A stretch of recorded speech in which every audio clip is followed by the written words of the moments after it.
disappointed in every one of you. I'm sorry, I don't mean to offend you. I'm disappointed in every one of you. I kiss you on the mouth. No, I'm not cool with that. I'm sorry. One more time. I'm disappointed in every one of you. I mean, I'm dealing with degenerate animals. Yo! Disappointed in every one of you. All right, come on. Honestly, I can't do it no more. I'm disappointed in every one of you. Let me tell you why. Gonna be alright, Nicky. Go ahead, shoot. He just killed a fucking man. What are you going to do about it? You're heavy because you got nothing. You don't got a thing. You're heavy because you got nothing. You got nothing. I want to get out. I want to get out of this rat hole. I want to get online. I need BDA boxing.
Well, welcome everybody to another Boxing Podcast, broadcasting to you live around the True North. This is your good friend, Mr. BDA, and I'm glad that everybody could be on board for this one. Fellas, in this episode, got a fantastic one for you. There's a lot going on in the news right now. There's a lot left before the end of 2023, and so we're going to be talking about all of that, lots more.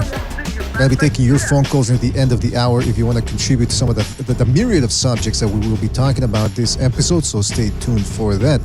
Before we get down to the fun, let's get the business out of the way. You guys know the drill. If you want to donate a couple of shekels our way, you're more than certain welcome to do so via the Super Chat feature. All right? The most important thing is that you continue to like, subscribe, spread that BDA gospel. What is this? Some sort of weird insect flying around. So yeah, donate, join the membership program. That's always better. You get emojis, badges, a whole shebang.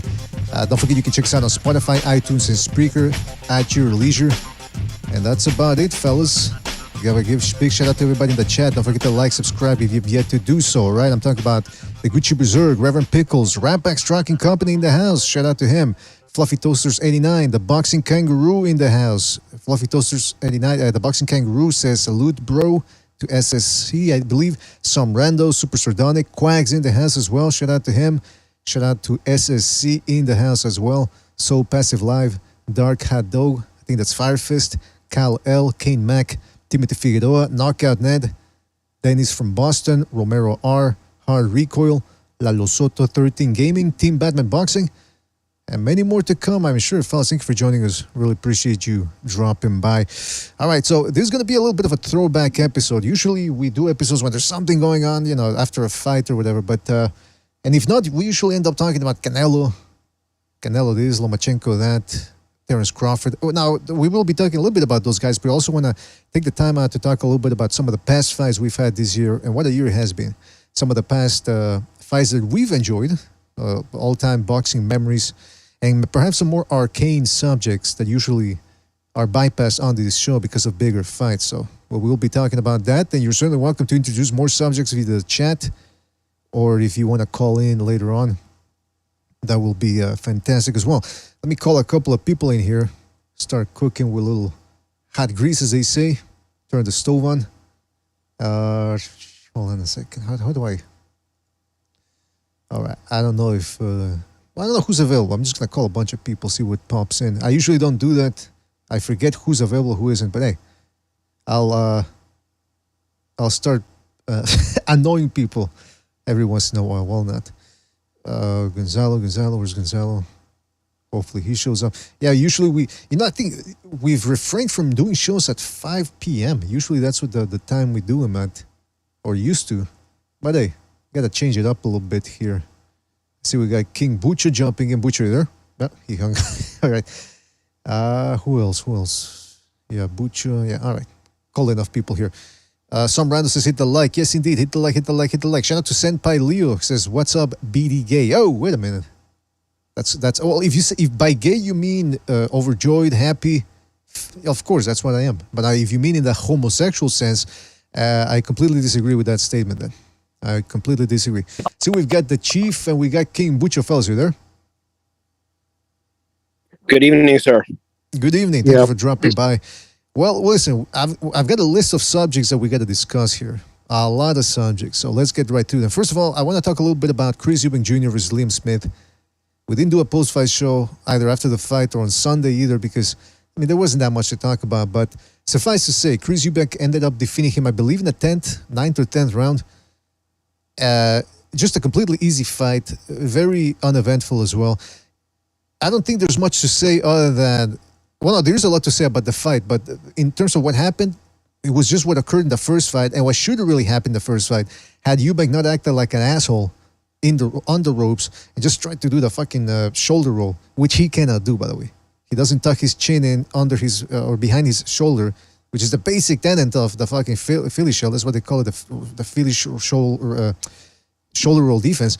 He didn't do it. Anyway, in this one, completely decimated Liam Smith, made him look amateurish, completely different level. I gotta say though, what was up with the clinching? I counted 10 clinches in the first round. And then afterwards, when this guy finally found his balls and said, oh, I can actually beat this guy by punching, and he's not gonna do anything to me back. That's when he stopped the clinching a little bit. Guys, what did you think about the fight? And please, if you could address the clinching as well. All right, before anybody goes in. Oh, yeah, go ahead. Yeah, shout out to Senpai Leo for re-stretching his BDA membership for another 17 months. Shout out to him. Says, yo, PBC planted a gun on Bomac to help Spence in the rematch. I saw them do it. That seems to be, you know what, he's kidding around, but some people actually have been saying that seriously, I believe, on Twitter. But we'll get to that later on in the show. But yes, please, about that Chris Eubank Liam Smith rematch. No, I think that the clinching was unnecessary. It wasn't like as if he was trying to, he was in trouble at any time, or, you know, he didn't need to clinch, basically. Liam Smith, my prediction was that he was going to lose because he is extremely basic. He got caught in that first fight. I'm talking about Chris Eubank Jr. He got caught in the second fight. My prediction was Eubank by decision. So I wasn't expecting him to stop Liam Smith, but I was expecting him to outbox him. And I said he's gonna, if he stays focused, composed, you know, tight defense, not throw any wild punches where he opens up and makes and gets, you know, gives his opponent ability to get countered. He was gonna win the fight, and that's it, man. That's pretty much. I don't know what to say. People who pick Liam Smith, I don't know why they picked him. The guy's basic as fuck, man. I gotta tell you, I had to smile, Bucho and Chief, when Chris Eubank, and you know, after in the post-fight interview, he's acting like, I'm back, I did it, none of y'all believe in me. I was like, first of all, you were supposed to have beaten this guy in the first fight. That's number one. Number two, you're 33 years of age. That's one of your biggest wins. A guy that Canelo and I forget that hairy Russian guy also beat Liam Smith. I mean, it's Munguia beat Liam Smith as well. I mean, he's happy because he accomplished something he should have gotten done in the first fight. And I'm thinking, Chris Eubank Jr. has, I've said it before, he has skills, he has physical talent. I think his hand speed and his uppercuts are underrated. But he's been content. He's been matched a little bit like Tank Davis in terms of his wins. They put him up against guys that he should beat, and even then, sometimes he doesn't beat him. And you're thinking, what the fuck? So at 33 years of age, what do you guys think is next for Chris Eubank Jr.? Not much. Yeah, thank you. I was going to say those exact same words. You're professional off your dad's name. You've made it to contention off your dad's name. A little bit of athleticism. I'm not going to say he can't do anything. But for the most part, it's just the clinching alone. It shows the fact that he doesn't have an inside game. He's got how many fights now? He's 33 years old. He has to clinch to try and fight inside because he doesn't have the proficiency. I don't remember his dad being a great inside fighter, but he knew how to do it. I don't know. Not to mention at 168, who can he beat? I mean, Exactly, crickets. Okay, well, okay. No one. Do you think he? First of all, I think was this fight at 168 or 160? I think it was 160. No. I think it was 160. Oh, okay. Yeah, but yeah, Okay, my bad. 168. Well, you might be getting confused because he used to fight at 168. His dad was champion at 168 also. So at 160, a little bit more of an open division. But I'll be honest with you, I'm not positive he can beat a 40-year-old Triple G right now. So, let alone Janibek.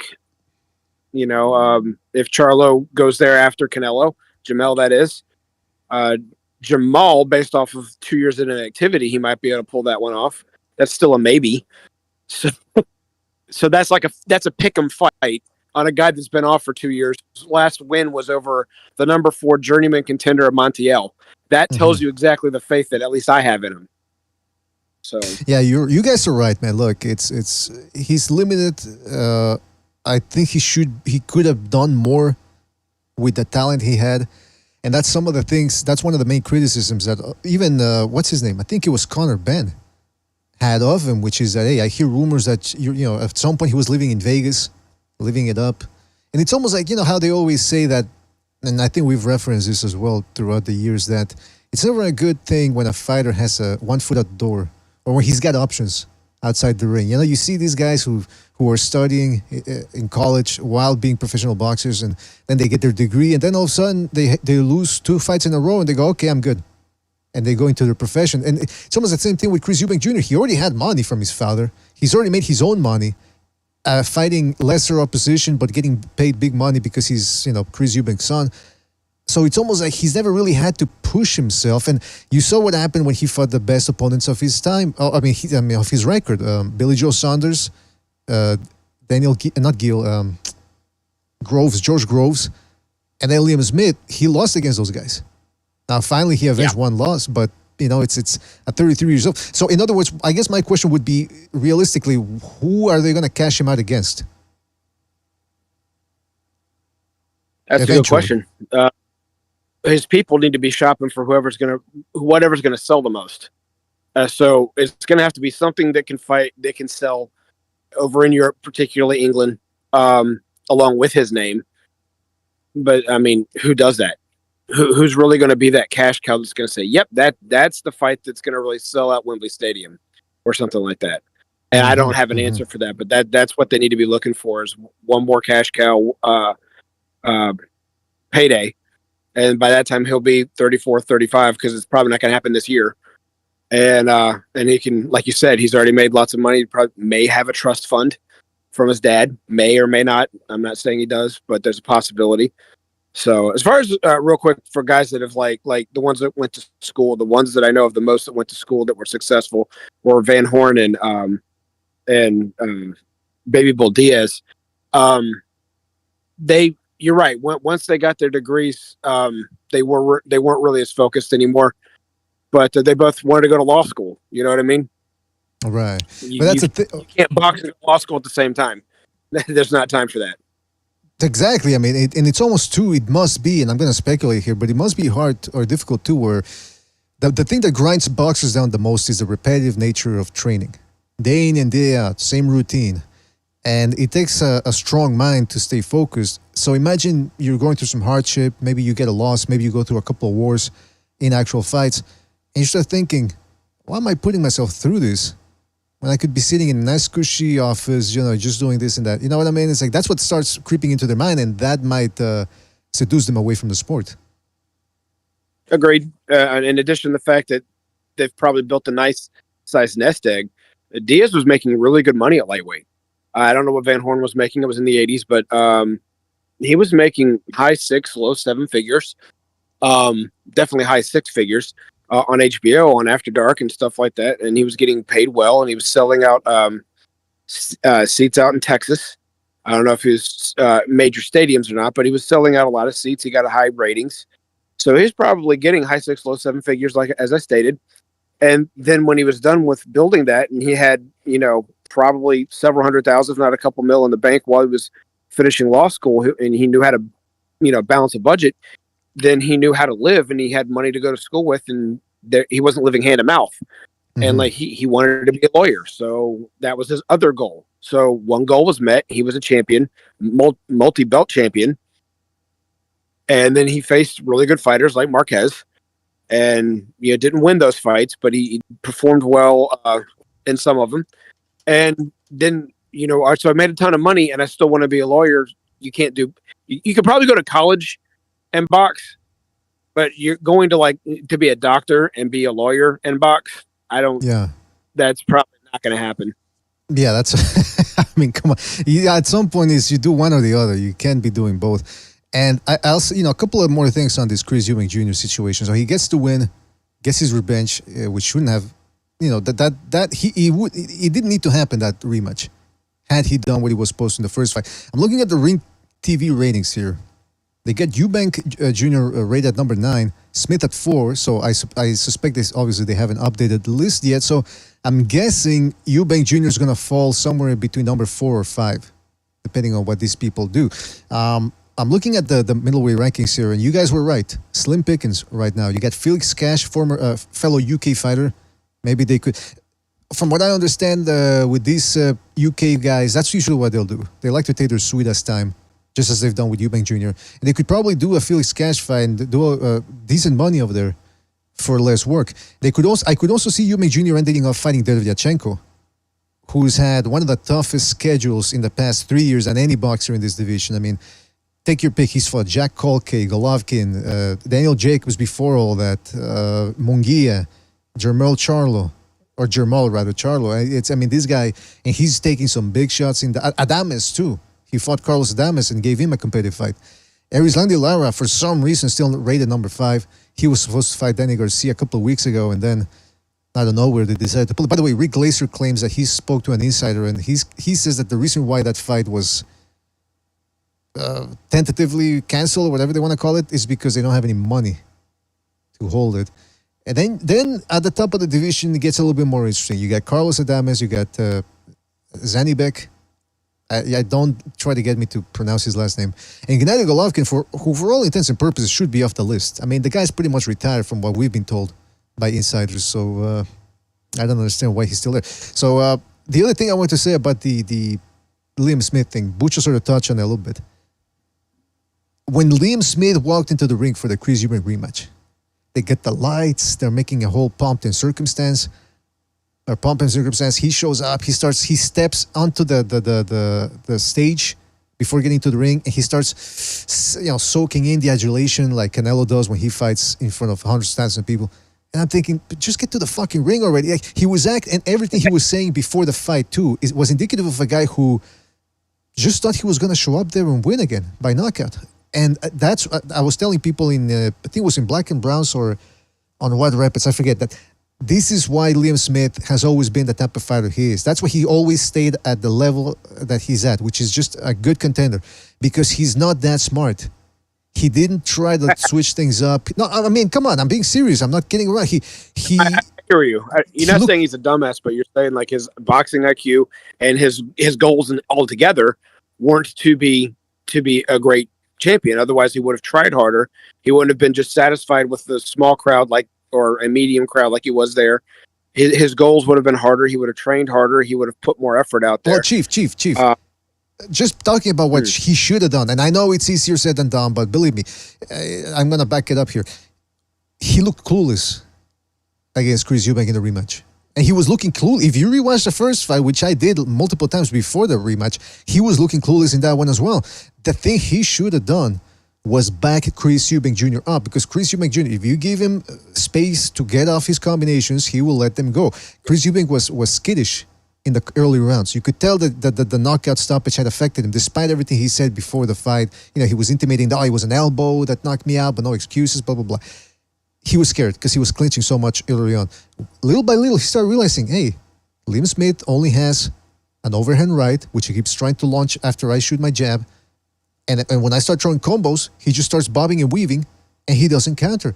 And eventually, that's how he wore Liam Smith up. So Liam Smith should have backed him up, because when he had Chris Eubank in the ropes 2 occasions in the first fight, those were his best moments, including the one where he dropped him and ended the fight. That's what he should have done. Chris Eubank Jr. is not a good counterpuncher. He's got, like I said, beautiful uppercuts. He can shoe shine whenever he wants to, which is starting to be a bit of a lost showmanship art. But other than that, he can't fight going backward. He does a good job of being defensive a little bit. All right, Butcher's telling me nobody cares about this shit fight. I mean, I'm making points here, and Butcher starts telling me, shut the fuck up about it. I mean, I don't. You're overanalyzing a piece of shit fight, man. Seriously. Okay, we gave our thoughts. But who cares? I mean, are you kidding me? What the fuck? What was on the line for this fight? It was nothing. The reason why we had a rematch was because Eubank was so stupid he got caught on the ropes making fucking mistakes. That's it. Yeah, the fight's done. I mean, we saw that Liam Smith is extremely basic. Eubank Jr. is much better, but still, Eubank Jr., I mean, his career is not going anywhere. He's 35 or something like that. And yeah, time's running out. The time actually ran out.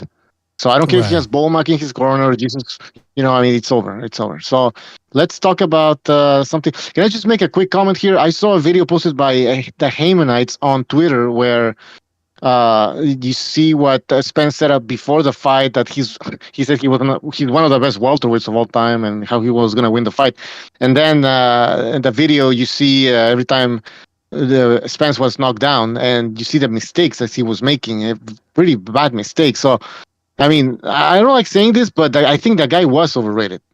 And I'm not taking credit away from Terence Crawford, but Errol Spence Jr. was overrated.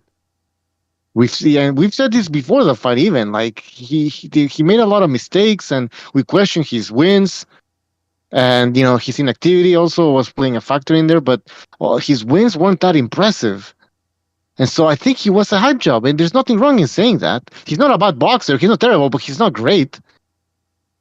He's not great at all. If this is the subject we're moving on to, BDA, before I go, is it okay to move on to the subject? Yes. Okay. Yes. Okay, so well, first of all, you guys know I've been one of his biggest critics. I took a lot of flack from everyone saying that his performance against Danny was not impressive. The only thing that made it impressive, I've said this before, was the fact he was coming off of the car accident. That's what made it impressive, not his performance and not what he did to Danny Garcia. I don't care how good Danny's chin is. If Spence was living up to the hype that he was supposed to be, with all this knockout power and the way he beat everyone and the way he beat them down and everything else, it shouldn't have been a repeat of the Mikey Garcia fight. Either way you look at it, these were two much smaller men than he was even as an amateur. Again, 69 kilograms in pounds is 152 pounds, even if it was the quote-unquote welterweight division. He was weighing in at about 152, trains down to 147. Danny was at 139 in the amateurs, moved up to 147. You're a bigger man. You're taller, longer limbed. You're supposed to be heavier handed. Everything that he had going in his favor. And Danny was offering very little to fight him off most of those rounds. I think 4 rounds he really did a decent job fighting him out of 12. So you swole his eye. You gave him a black eye. Big deal. You didn't bloody his nose. You didn't swell him up. You didn't break a jaw. You didn't bruise any ribs. You didn't beat him up. And he's a smaller guy. And he was not really that good of a welterweight. He's tough. He was a contender at welterweight, not a champion. He won a belt, I get that, but he was not championship level. And that's one of your best wins. Sean Porter, some people thought you lost that fight, and a lot of people are questioning that one a lot more now that you've lost. He was spoon-fed the welterweight division because it was all in-house fights. And Butcher, you and I have said this before, the welterweight division in this era has been rather weak. It's been crowded with quote-unquote names, but these guys don't have a higher skill level than Buddy McGirt, Donald Curry, and Simon Brown. Said this before. So the fact that he beat all of these guys, these sub-tier guys, none of which you should be considered for Hall of Fame in a stacked division, like one that was in the 90s with De La Hoya and Whitaker and Trinidad and Corte and so on and so forth. These guys didn't live up to that level. Okay, so he beat all of them. The biggest challenge he avoided for 5 years, and then when he got it, he got dismantled and embarrassed completely one-sidedly. He didn't fight Keith Thurman. That would have been an interesting fight when Keith Thurman was at the top. He didn't fight him. But if memory serves, Keith Thurman was calling Keith Thurman out, and Keith kept trying to dismiss him. I don't know what was going on behind the scenes on why that fight didn't happen. It was both PBC fighters, so I don't know if it was Al. I don't know if it was Thurman just dismissing it, saying, Al, I don't want to fight him. I don't know what it was. He couldn't get ranked high enough in the WBC and the WBA to be a mandatory contender for Thurman to actually have to fight him, and so he went the IBF route instead. And then Thurman went on his injury hiatus, vacation, pseudo retirement. So he wanted to the best of my knowledge from everything he said, and I saw, he wanted to fight Thurman. That fight didn't happen, and it seemed like it was more Thurman than it was Spence. So yeah. I got to call. But I mean, it's a fight that the reasons why we didn't get a fight, I mean, I think they're important, but the most important thing is what would have happened if they would have fought and they didn't fight, because that would have showed us how good Spence is. Yes. And I'd like to just say that, one of the things that I look at here, well, I mean, I think the division wasn't even that strong, because if Pacquiao managed to beat Keith Thurman, he managed to beat Adrian Broner, although I know Adrian Broner, was on the decline and he wasn't even that great, but still, the fact that you had an old Pacquiao defeating these guys, to me, showed that the division was weak. Yeah. I mean, no disrespect to Pacquiao. He is an all-time great.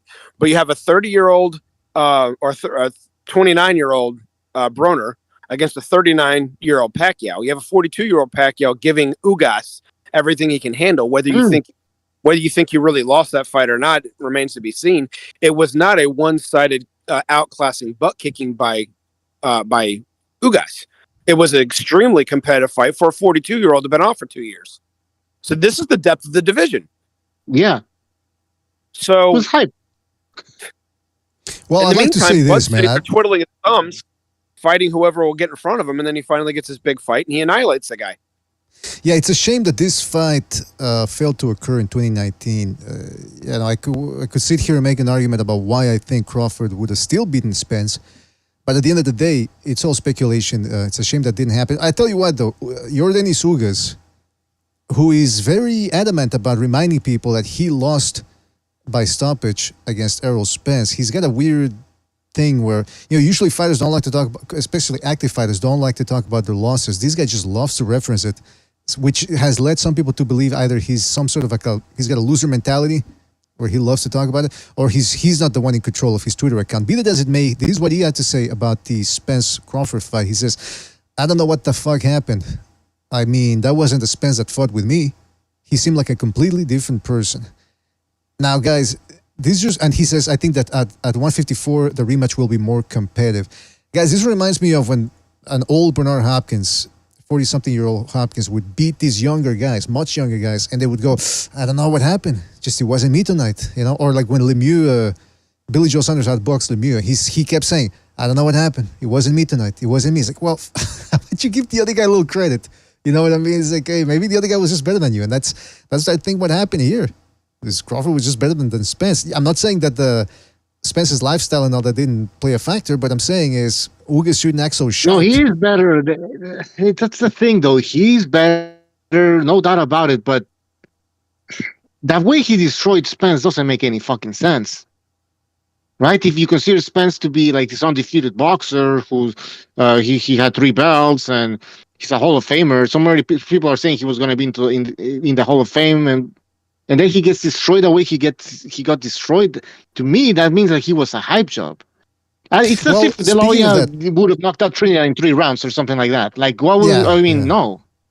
Well, Chief, it was that type of level welterweight fight, man. Chief, this is something that I've been saying the last couple of shows. You haven't been here, but just I wanted to get your thoughts on this. When guys like Golovkin lose eventually to like Canelo, for example, or Lomachenko loses to Teofimo Lopez and then gets robbed against Haney, the thing that people love to say is his detractors is he got exposed. He got exposed. He was never that good.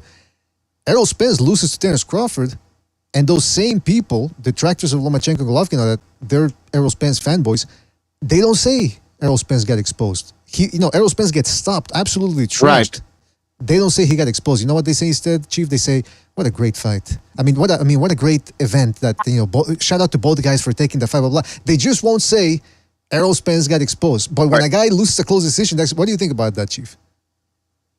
Oh, well, I mean, we all know that I can be as bad as anyone when it comes time to fanboying. I try not to do it on air, but when I really like a fighter, I like a fighter. I'm a diehard Arturo Gatti fan. I will make excuse after excuse after excuse on how shot he was when Mayweather gave him butt kicking, and say that you take the Gotti from the second Mickey Ward fight and put him in with Floyd Mayweather.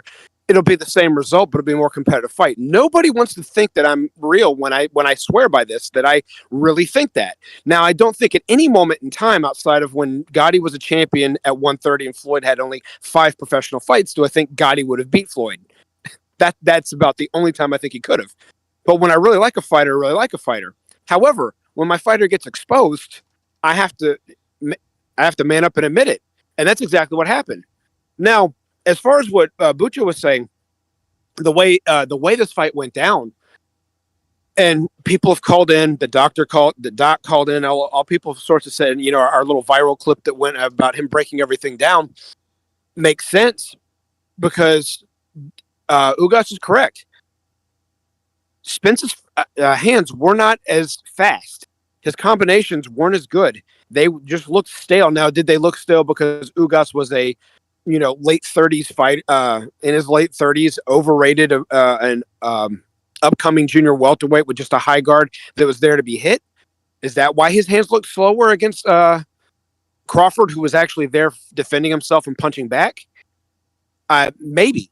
But usually when I see a person, I see them look slow, it's because they're slow. I have a trained eye for the sport to an extent. So when I see something off, it's usually because it's really off, not because of who they fought. So what I'm getting at in a long-winded way, and I apologize, is I don't think Spence looked slow against Crawford because Crawford's faster than Ugas. Actually, that's what I am trying to say. Not because not because he was actually slower when he fought Crawford. I think his hand speed is probably the same. I think that because he fought Crawford, and Crawford was punching back with him and countering him between his shots, whereas all these other guys could not do that, it made Spence look faster. When someone that was just as sharp, or actually sharper, was punching in between, blocking, parrying, and doing all the things that boxers are supposed to do when they fight and defend themselves, when Crawford was doing that, it made Spence look slow. And when he was getting hit, it threw his timing off. Yeah, Spence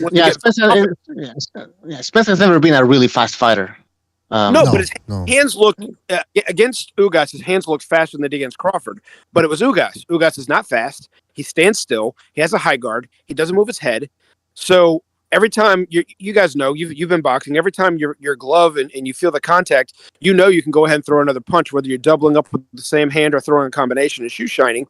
The second you feel that contact in your hand, you can throw multiple shots, and it makes your hands look fast, right?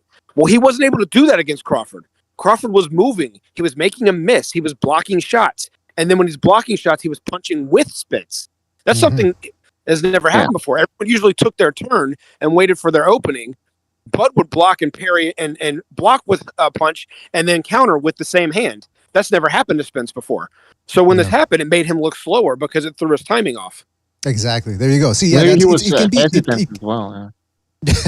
I mean, it can be both, right? It's not just, Spence was shot and Crawford's over it. I mean, it can be a little bit of both. I mean, Spence did to Spence. No, Spence. A little bit of Crawford both. did. Crawford did what to Spence what he was supposed to. I mean, he had the fast hands. And we talked about that before the fight, too, that he was going to be laying his hands more than say, for example, Danny Garcia. I also want to touch on what Butcher said about Manny Pacquiao, because he was saying Manny Pacquiao beat Keith Thurman. And again, you could make the argument that wasn't the best Keith Thurman. He wasn't a Keith Thurman from 2015, 2016, 2017. That being said, a 40-year-old Pacquiao, who, by the way, people forget.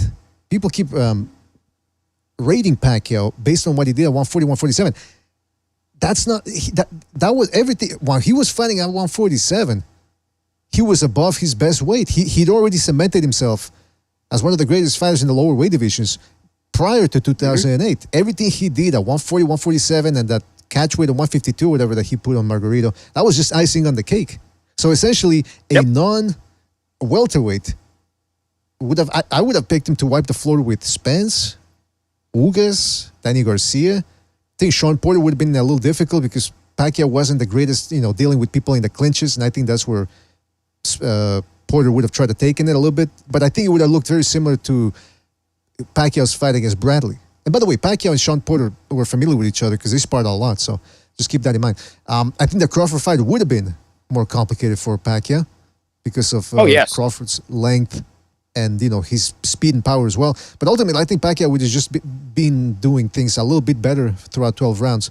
Might have even would have perhaps even hurt Crawford early because Pacquiao was that dangerous. But ultimately, the fact that this guy Pacquiao, who's not even a real welterweight, was better than, or I think is better than all those guys. It just speaks for how this division was a little overrated, a little bit.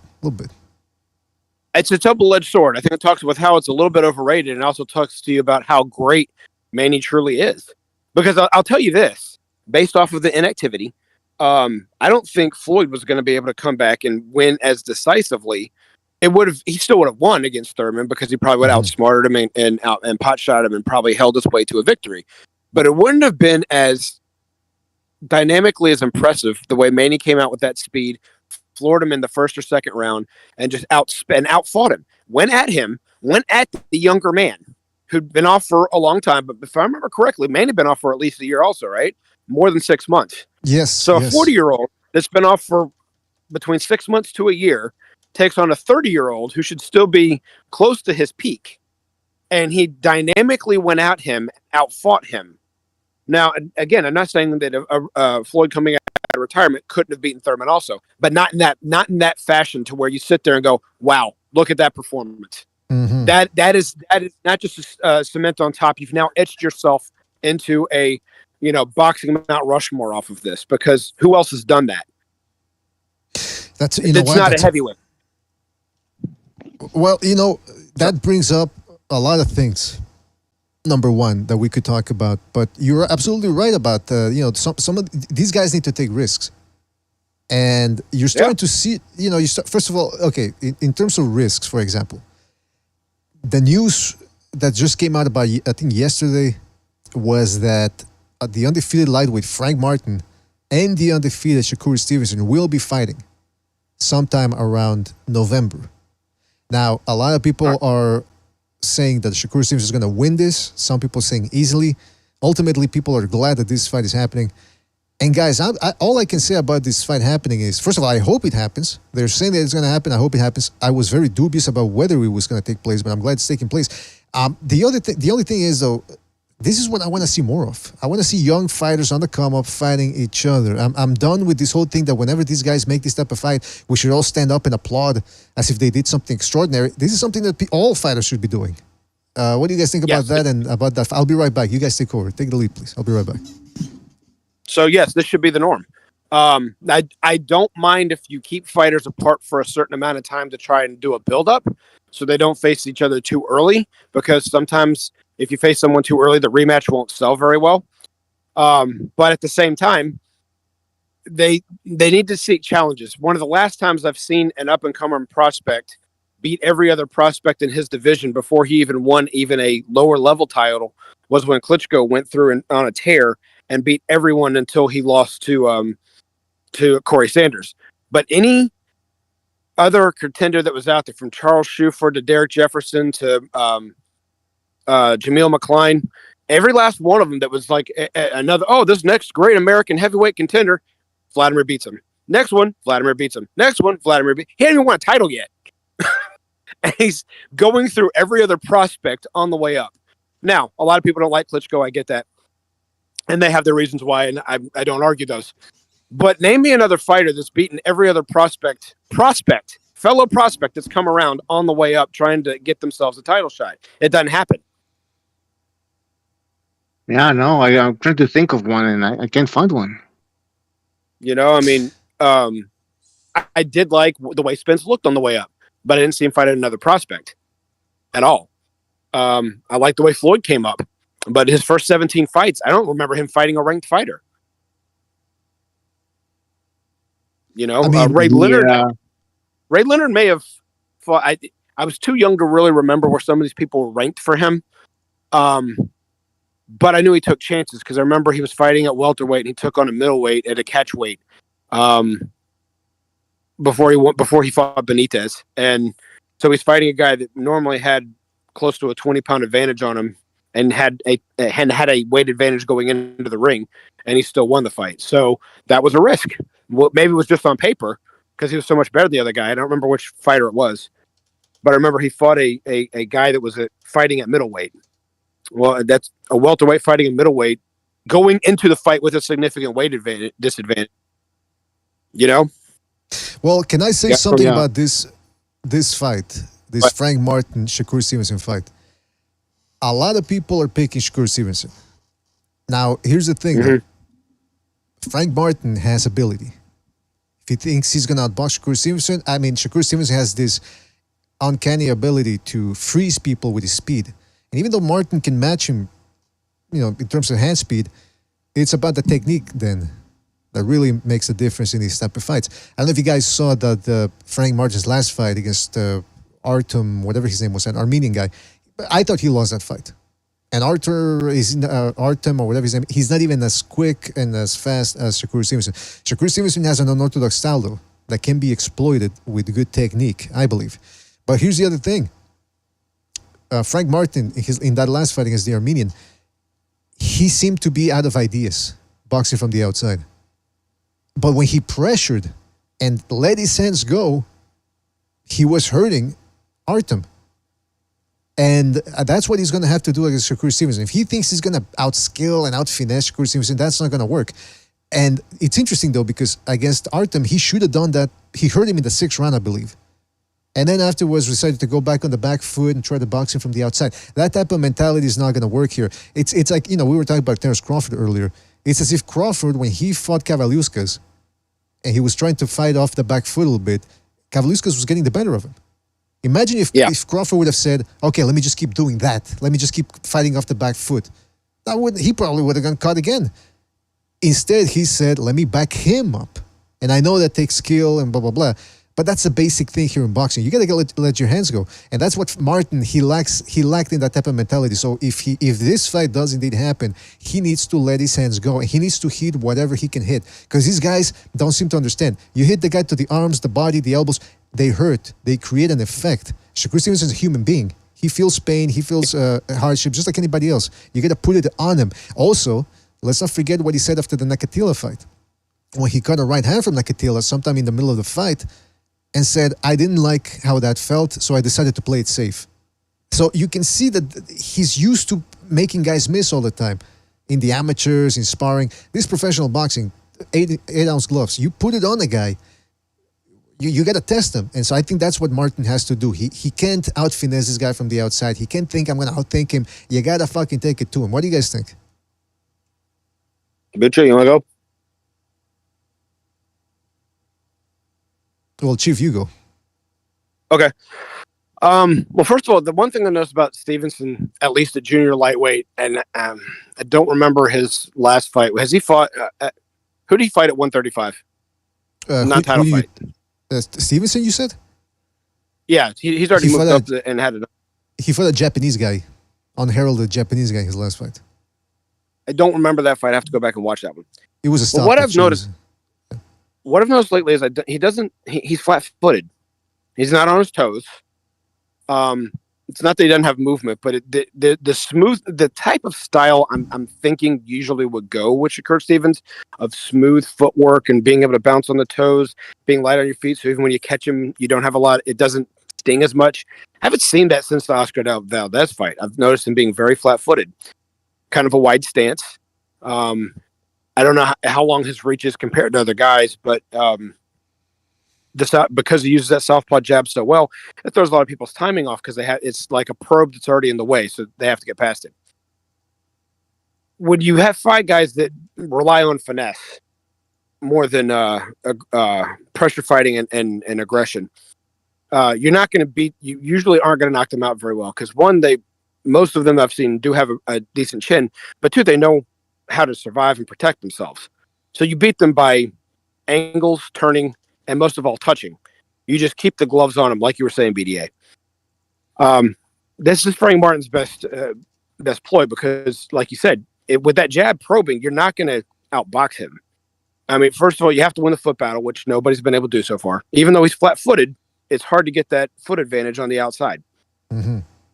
Then, a jab is extremely important against a southpaw. But if his jab is going to be throwing your timing off, then you got to come with something else. So my usual experience of watching that happen is you got to put the high guard up. You do have to use a jab, though. That's what Valdez did not do. Any times he did have a little bit of success, it's because he was sacrificing his power shot of his right hand and turning it into a jab to try and set things up, and it didn't work. It wasn't. He took the power off of it. Your right hand's got to stay your power hand. Your jab needs to be your jab. You have to go forward, make him try to use the high guard, and just try to overwhelm him. And if that doesn't work, I'm not a good enough cornerman to come with a plan B, but that needs to be a good enough of a plan A to where he has to be uncomfortable. And if you make him uncomfortable, you have to make him adjust. Exactly. I'm not saying he can do it, but you at least have to try and force that issue to where when he goes to his plan B, which is not the way he wants to go, then he has to start thinking while he's fighting, and then you keep the pressure up, and then you adapt while you're going also. That's the best way I can think to say it. You know what? Sometimes I think, just like with Prime Mike Tyson, when guys would just go in there and they would buy the hype, in other words. There was, holy shit, this guy hit. When you're a boxer and you start worrying too much about what the other guy can do, in a way, you've already lost the fight. And I think that's what happens too with Stevenson. They taste the speed. This mainstream media has been filling their heads with this guy can box, this guy's a marvel, blah blah blah. So they go in there already defeated in a way. Oscar Valdez, despite his limitations, he actually did well against Shakur Stevenson. He was tagging him with a straight right. He actually hurt him to the body, according to what Shakur Stevenson said later on. But he didn't believe in himself. He didn't think those punches were hurting him.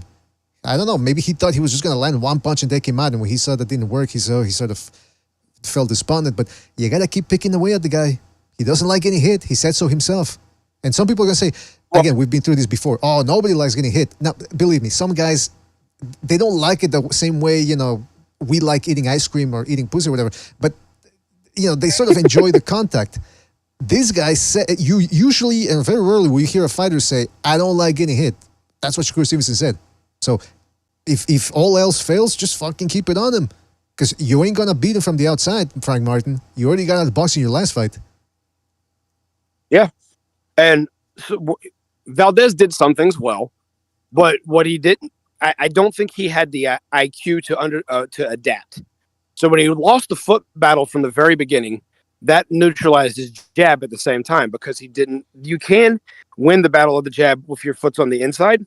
Because remember, this is mirror image, but you've got to be stepping in with it, and especially since he has a reach disadvantage. So you have to be stepping in with it. It can't always be to the head, and it's got to be in ways that's going to disrupt things. So body, chest, possibly, not really towards the head, especially since you're fighting out of a crouch. So you're not going to hit the head anyway. And then, like you said, the right hand worked to the body sometimes, but he loves the left hook. His offense flows off of a left hook. Shakur neutralized the left hook with the foot battle and his jab. Once he had the foot battle on the outside, he had the outside foot advantage. He was using the jab. Then Valdez couldn't find a way to land the hook. When he couldn't land the hook, his offense stagnated. So you have to have a plan B. It clearly showed he didn't have a plan B. It showed that he did try to adapt because, like you said, he did hit Shakur. He did make it a fight. He did make contact, but he didn't know how to keep everything flowing enough to throw Shakur off his game with what he was doing. That's always been his problem. And by the way, Frank Martin is a southpaw, but contrary to Jamel Herring, another southpaw, or I think that the highest level southpaw Shakur Stevenson has fought, Herring before the fight already looked defeated. And even Shakur Stevenson said so before the fight. I think he said something along the lines of, this guy's trying to be my friend, blah, blah, blah. Frank Martin, I think, really believes he's better, but he's going to have to go into the fight. Like I said, this whole being cute and winning by throwing one shot at a time, it ain't going to work out. This guy ain't the last guy he fought, the guy who looked like Julian Jackson. He's really going to have to what, like Chief said, just throw things and throw technique out the window a little bit and fight with cojones. Because, he's not going to out-finesse Shakur Stevenson. By the way, we got Jimmy jumping. And Jimmy! Yeah. Hello. Jimmy, we're talking about the potential, hopefully it gets done, Shakur Stevenson Frank Martin fight. And we're talking about how Martin cannot fight one punch at a time with Shakur Stevenson. He needs to do what he did in his best rounds in his last fight, which I thought he lost, by the way. I'm curious to hear what you have to say. But he needs to do what he did, his best moments in that fight, which was to press, let his hands go, and try to hurt his opponent. Well, what do you think? No, that's what absolutely has to do. He can't let him get comfortable. That's the key thing. Just don't, whatever you do, just don't let him get comfortable or get in a rhythm. If Shakur gets in a rhythm with you and he's in a comfortable and he's fighting the fight at his pace, you're done. Because his hands are just too quick and he's too accurate with that jab. But if you don't let him set up and you don't let him get comfortable, and I'm talking play it ugly, elbows in close, punch him in the hip. It is. You got to do what you got to do. Listen, head to head, this kid Martin doesn't stand a fucking chance. Like, it's now going to be 40-23. I mean, 4-23 against Top Rank. But this fight should happen. I think it's going to happen because PBC didn't even. I mean, they rescinded. They're not even going to. They didn't even make an offer. So they didn't have to go to purse bid. Chief's prediction that they were going to start cutting inventory has been proven correct in the last couple of months. I mean, Fulton, Spence. Yeah, they're just they're not investing any money into the smaller guys. The guys that they don't think they can make any kind of money on, they're not going to bother with. Like everybody else will just get thrown on Showtime. Well, to finish my thought on the inventory thing real quick, look what they're doing with the Charlo brothers. They're cashing them in with Canelo. You think that they really want to keep these guys on the tab? Jamel, unification fight, rematch in his hometown, couldn't sell out against Castano. I mean, come on, he's not bringing you anything.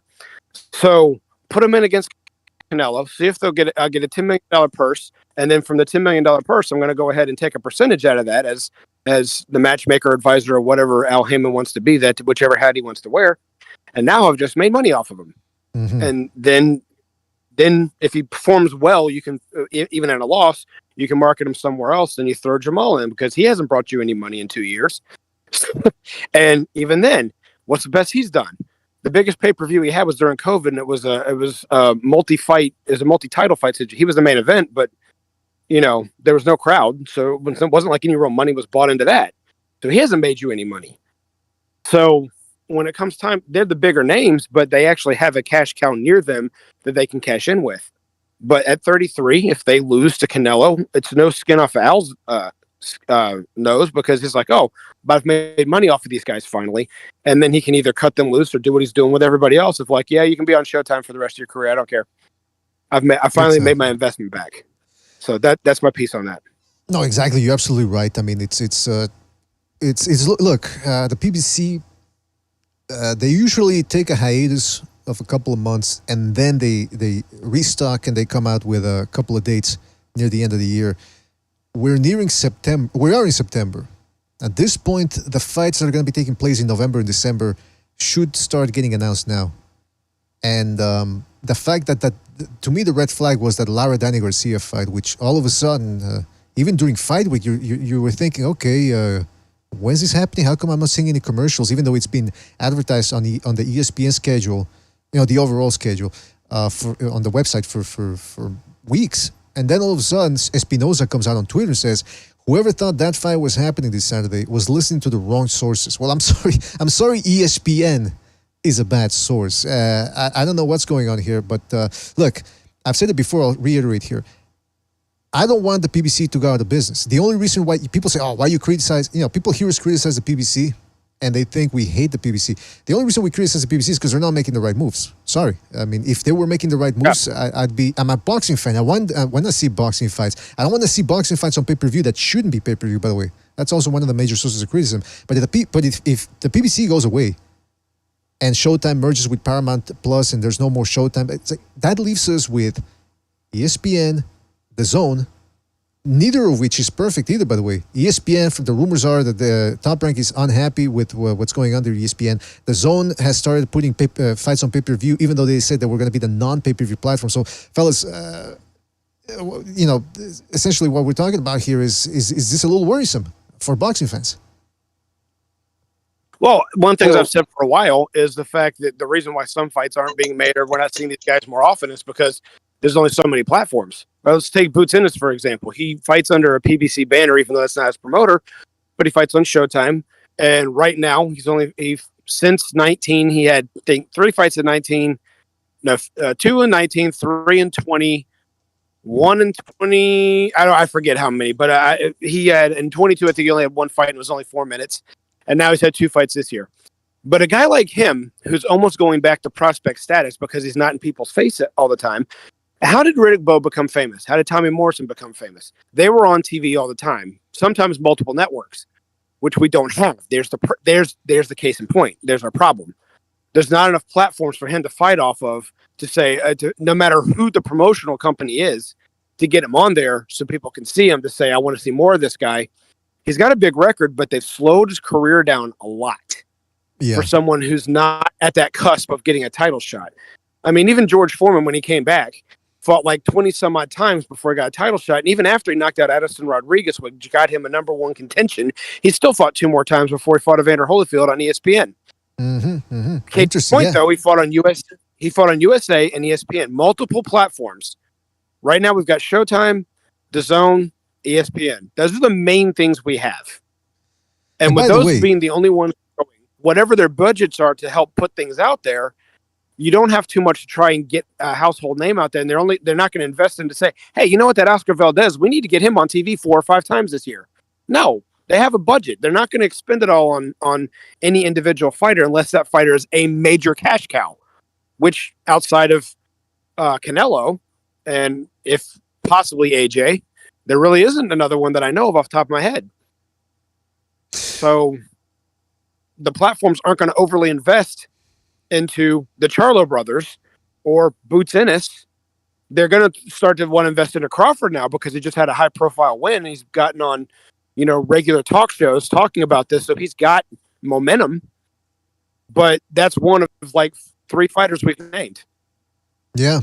It's starting to look a little grim for boxing fans. It used to be with television, real quick, when we had television back in the late 90s and 2000s, it was Showtime and HBO. HBO was for a while there, even though Showtime was a distant second, but they were putting some high quality fights. And then you had ESPN, Fox Sports, USA. That was really started to come to an end near the late 90s. And then eventually you just had HBO, Showtime, and Friday Night Fights. But at least HBO was consistently putting on fights as well as Showtime.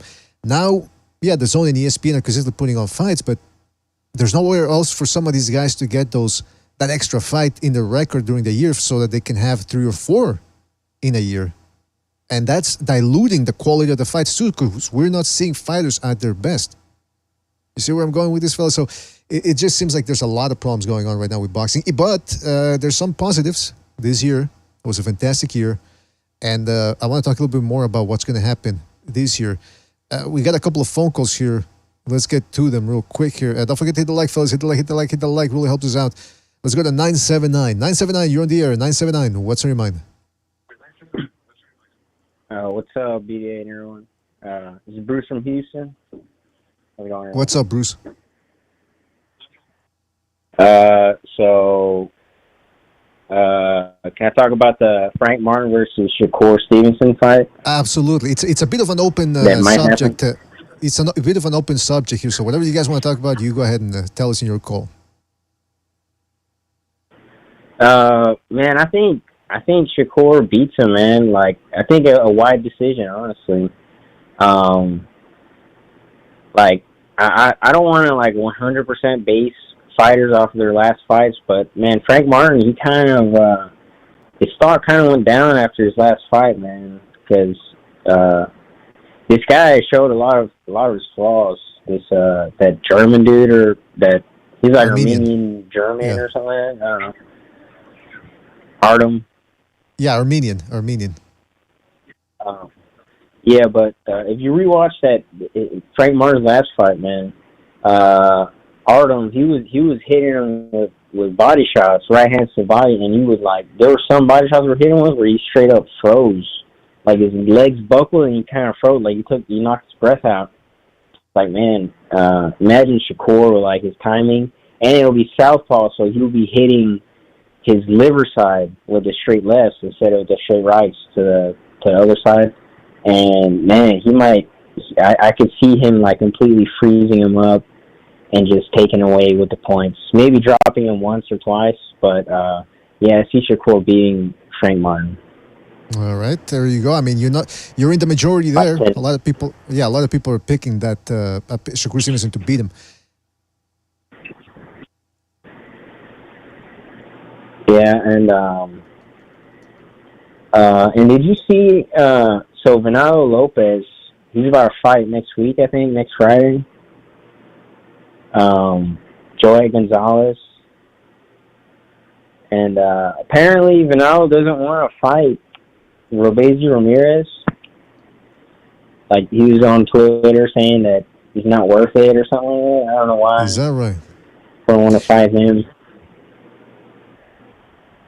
I'd be very surprised if they don't. I gotta tell you, Sean. I gotta tell you, I'd be very surprised if they don't fight.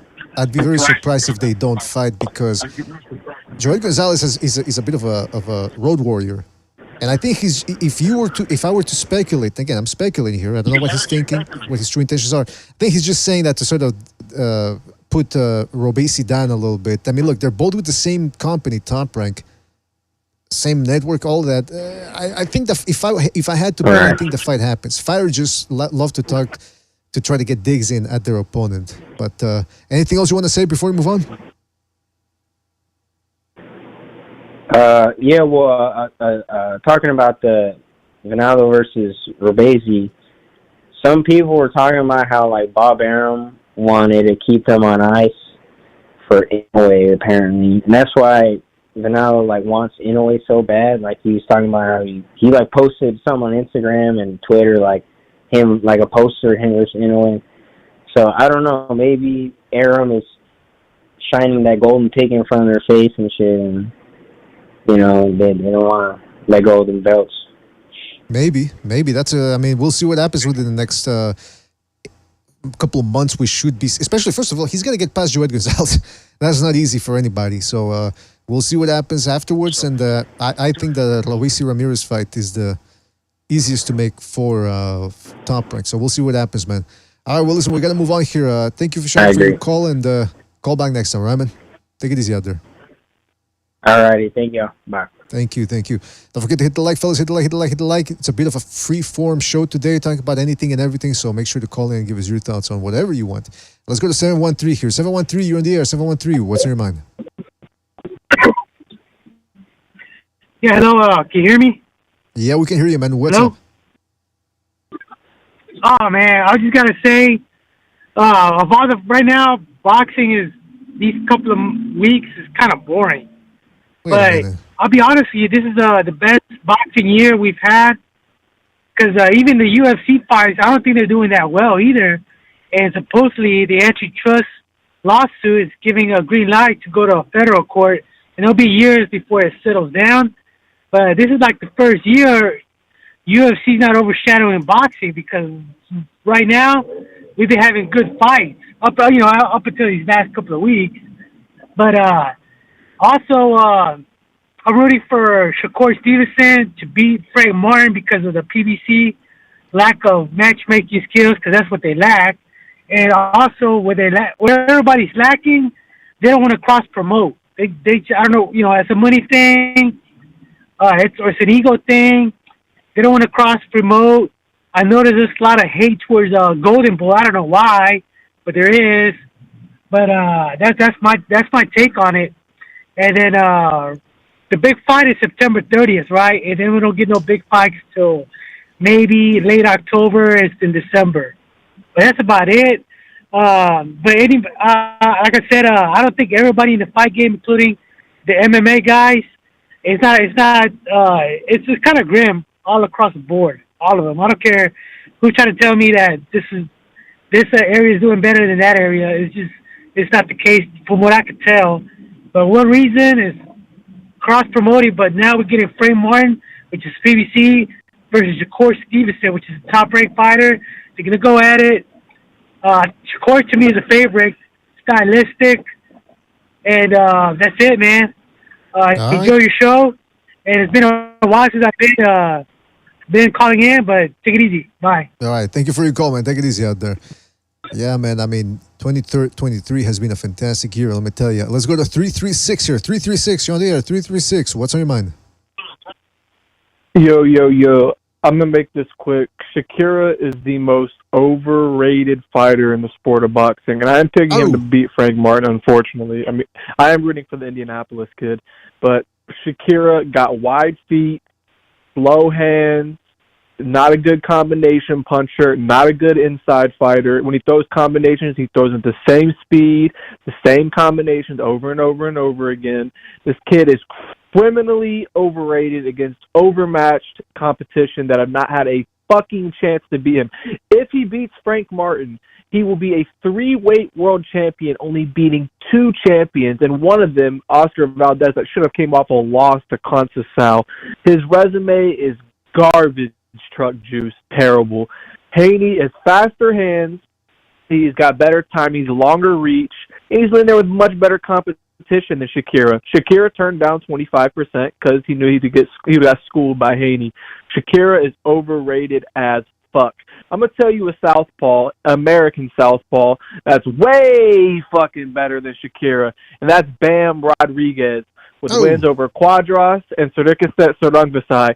Bam Rodriguez is a better combination puncher, better footwork, better inside fighter, better shot placement, and he's fighting better competition. If he beats Sonny Edwards, who's defended his IBF title 4 times already, and I'm picking him to win. If he dominates Sonny Edwards, he's a 2-weight world champ, unified at flyweight. He is on my pound-for-pound list. I will take Gaio Estrada off because he's been inactive, and I will either have him at 10 or 9 on the pound-for-pound list. It'll be Navarrete at 9 or him at 9. I don't know which. But Bam Rodriguez, in my opinion, from the eye test, is way fucking better than Shakira. This kid is criminally overrated. If Frank Martin takes it to him, and, Vegas and the fraternity, the Floyd FOMO fucking fraternity, and, the black privilege there is so fucking sickening, that even if Frank Martin got on the inside, they're going to let Shakira low blow, they're going to let him hold, it's going to be a top-ranked card. Even if somehow Frank Martin pulled off a miracle and won 7-5-8-4, he's getting robbed. And it's a shit show. I'm not really too interested in the fight just because of the boxing politics. But when it comes to how Frank Martin can have success, he needs to, like you said, get on the inside, don't make it cute. He fought this Polish kid. It was on the Pacquiao Ugas undercard, and he was letting his fucking hands go. He was letting his hands go on combination up and down, throwing 4 or 5 at a time. He looked great in that fucking fight. He needs to do that kind of shit, because Shakira don't like fighting on the inside. He don't like getting hit. And Frank Martin's got pretty long arms. They have the same reach. Shakira is about 1 or 2 inches taller, but that's it. They got the same arm reach. Actually, and Frank Martin's an athlete, and he's got more dogs, too. Yeah, well, just to clarify, according to what I'm seeing here, they're both the same height, both the same reach. No, Shakur's a bit taller because he's almost Crawford's height. Frank Martin's like 5'6", but they have the same reach. I do agree with that. Right. So he's got to get on the inside, work his combinations. He's a better inside fighter. He's got more dogs. He's been in harder fights. And if Frank Martin really, really comes to win, if he really wants to be a great fighter, that little extra incentive can really carry him to make this a competitive fight.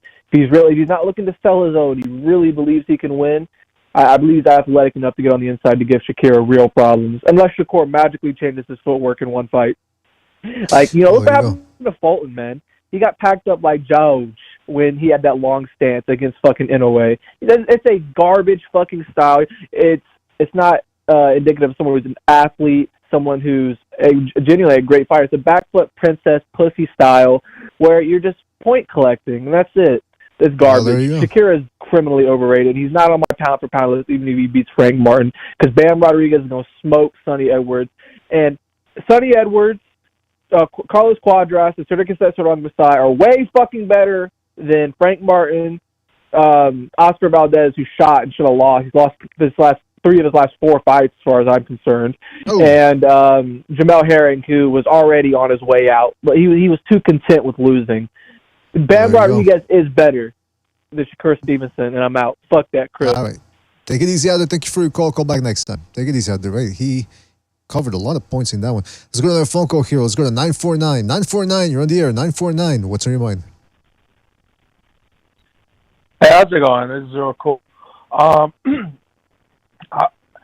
would like to say that that Frank Martin does have some talent, but I would rather him fight Keyshawn Davis before fighting Shakur Stevenson. I think that would be a better matchup for him. I do see Shakur Stevenson beating him.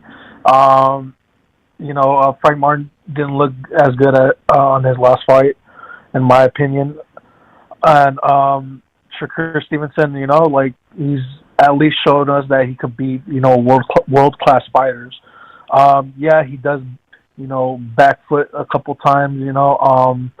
I would like him to stay more, in front. But other than that, I just had a quick question for the panel. Has there been any word regarding Virgil Ortiz and his return? Nothing I've heard. Yeah. Hello? Going back to college. That's all I know. Yeah, I mean, apparently he's got. Look, it's the second time or third time I think that he stepped out of a fight.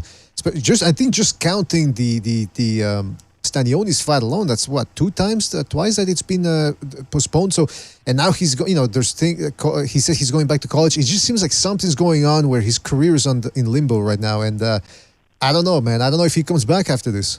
Maybe he'll come back in about 8 months, but I suspect he's going to be MIA for a while. All right, and before I leave, I was gonna say I think I got Ugas versus over Barrios. I don't know if you guys discussed that, but yeah, that's all I gotta say. All right, well, listen, thank you for your call, and call back next time, man. Take it easy out there. All right. He asked about Barrios Ugas. Well, guys, what do you think about that one? Barrios versus Ugas, which will be taking place on the Canelo Charlo undercard. Well, before I go, I don't think much of Ugas, but Barrios has been proven to be a real welterweight. I've talked about this. Ugas he doesn't move his hands. He's almost 37 years old. Hasn't fought since he got a major face breaking against Spence, and before that, he looked like the man. 2-year-old Manny Pacquiao, who'd been off for 2 years. I mean, there's no reason why Barrios should lose this fight unless he's just really not that good of a fighter or not a real welterweight. I lean more towards the latter. I don't know if he is a real welterweight. I did see him fight one time live on the undercard to J-Rock Hurd, but it wasn't like he really stole the show that night. And like I said, and then you look at what he's done since then. He's lost the Tank, and he lost to Thurman. So the upper echelon guys he can't beat.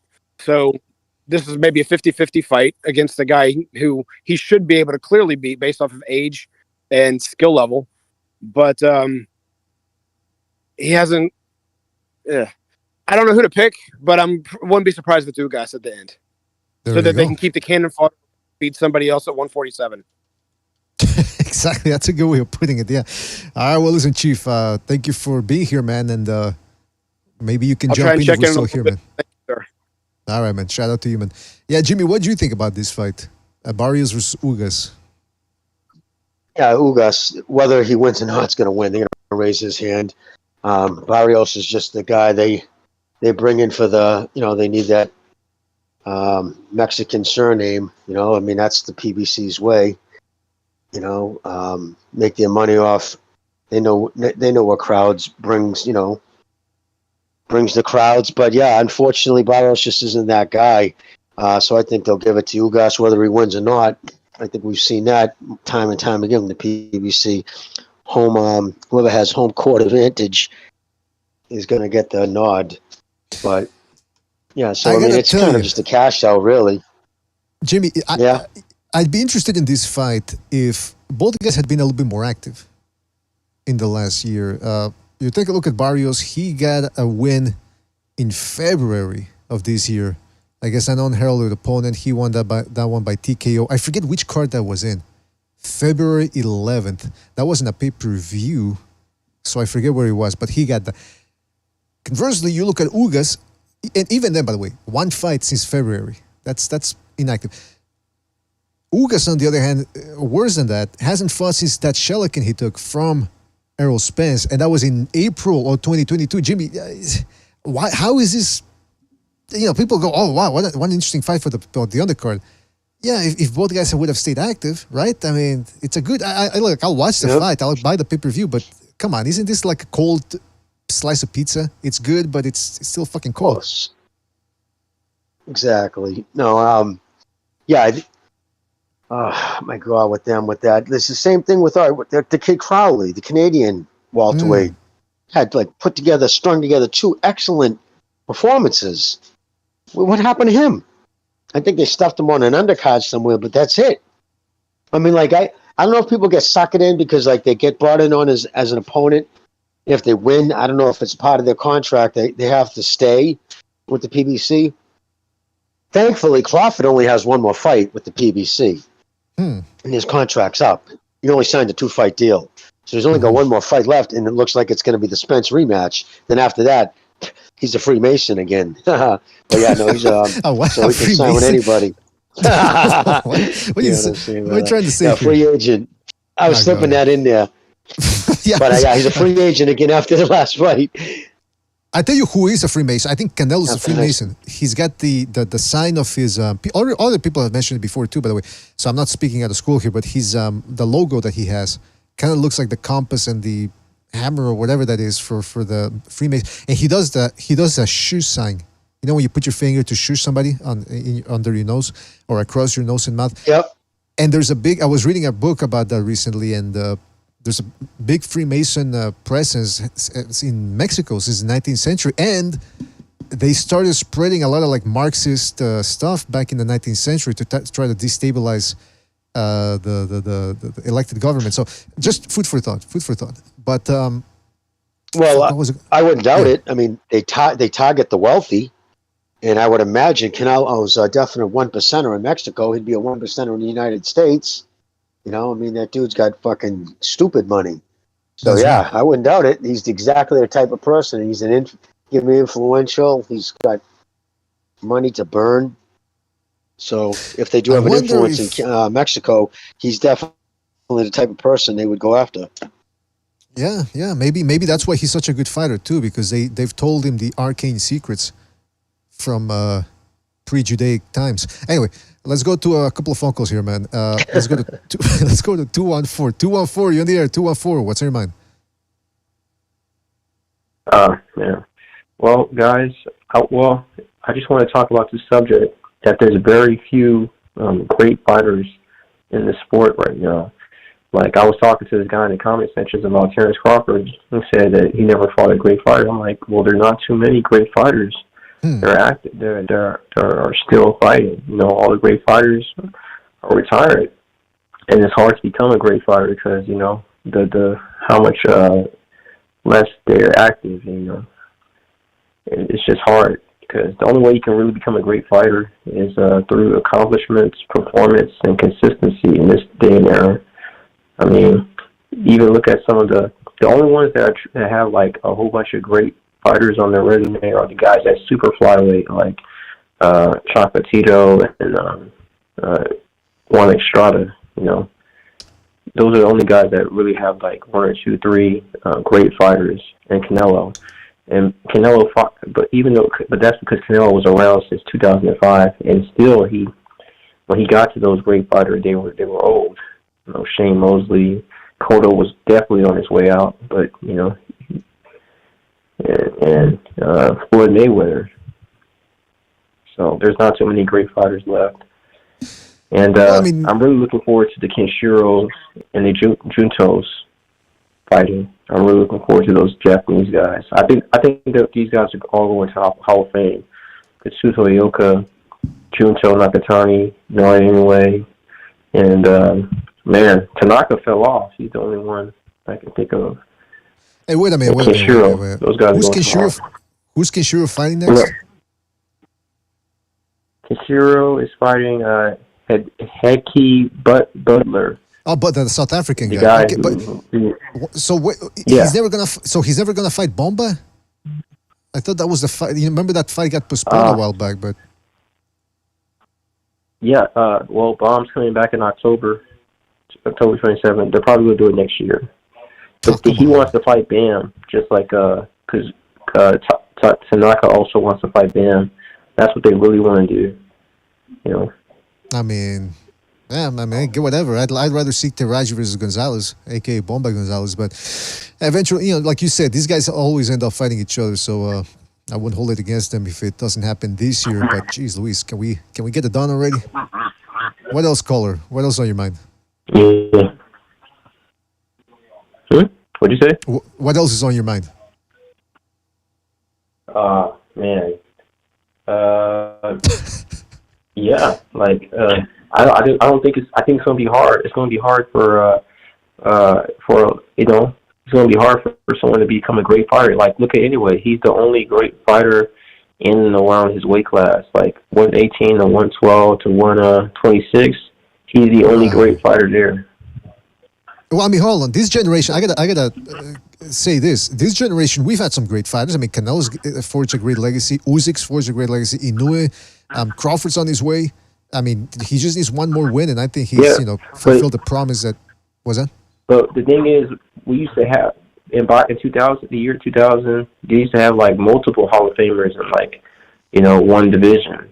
Like remember like Barrera, Morales, and I think what's the other guy was not too far between those guys, and it was Nassim was active in featherweight with those guys. But so, I gotta say this, they had like a whole bunch of guys. In hindsight, those guys were all In hindsight, those guys were all Hall of Famers. But in 2000, Barrera was only reviving his career at that time against Morales. Morales was afterwards he was seen as being on the decline. Hamed was considered a future Hall of Famer, but even then he was a bit unproven. Marquez, nobody really knew about him. So you got to give it a couple of years, man. Give it a couple of years, and then we'll see what happens with guys like Shakur Stevenson. Who else? Those Japanese guys that you mentioned. Maybe Jaron Ennis. Maybe Ortiz if he comes back. Diego Pacheco. You got to give this guy a little bit of time, man. Just a little bit. All right. So I got one more last thing. So you guys, so what's next? What do you guys think about El Mono? You think he's going to get a shot at Tim Tszyu if he beats Lubin? Well, that's a very interesting fight. Also taking place on the Charlo Canelo undercard. That's Mono Ramos taking on Brian Mendoza, who just upset Sebastian Fundora. Let me tell you, Ramos has a nice little resume. He beat the undefeated Joey Spencer. Cut essentially what he did in that one. He thinned the herd. That was another PBC guy that they had around for a little while, undefeated Joey Spencer. They put him in Ramos, a sink or swim. Jesus Ramos got the win. Ramos also beat. Excuse me. I'm getting mixed up. Ramos is fighting Lubin. He already beat Brian Mendoza. Right, so he's fighting Lubin. He already beat Brian Mendoza. He also beat Santa Maria, who's a tough Mexican guy that is underrated. So he's building himself up a nice little resume. He beats Lubin. It's not anything that nobody else hasn't done before, but it's still quite the fight. And eventually, if Mendoza and Tszyu, whoever wins that one, I would expect them to pit him against Ramos, because I don't know if Jermel Charlo ever returns to 154. But listen, caller, man, we do have to move on here. Hopefully that answers some of your questions. Good call, and call back next time, all right? Take it easy out there. All right. All right, let's go back to another phone call here. Don't forget to hit the like. Don't forget to subscribe. You have to do so already. 410, you're on the air. 410, what's on your mind? What's happening, fellas? Oh, what's up, man? Hello? Hey, what's up, guys? Canelo Alvarez. Canelo should not fight Bud Crawford. He's not going to get any credit. In fact, he's going to get criticized. Even the people that are boldly predicting that Crawford will beat Canelo, they will be the first ones to criticize Canelo. And the more Canelo, if he should beat up or stop Crawford, heavy criticism. Crawford doesn't bring any belts up to that division because Canelo has them all. So the only reason to fight Bud Crawford would be for the money. But if Bud Crawford doesn't bring any more money than fighting the next guy, which is no indication that he will, because what's been reported about the Spence Crawford fight, that's the most highly anticipated fight in boxing since Mayweather-Pacquiao. 650, 700,000. That's not that good.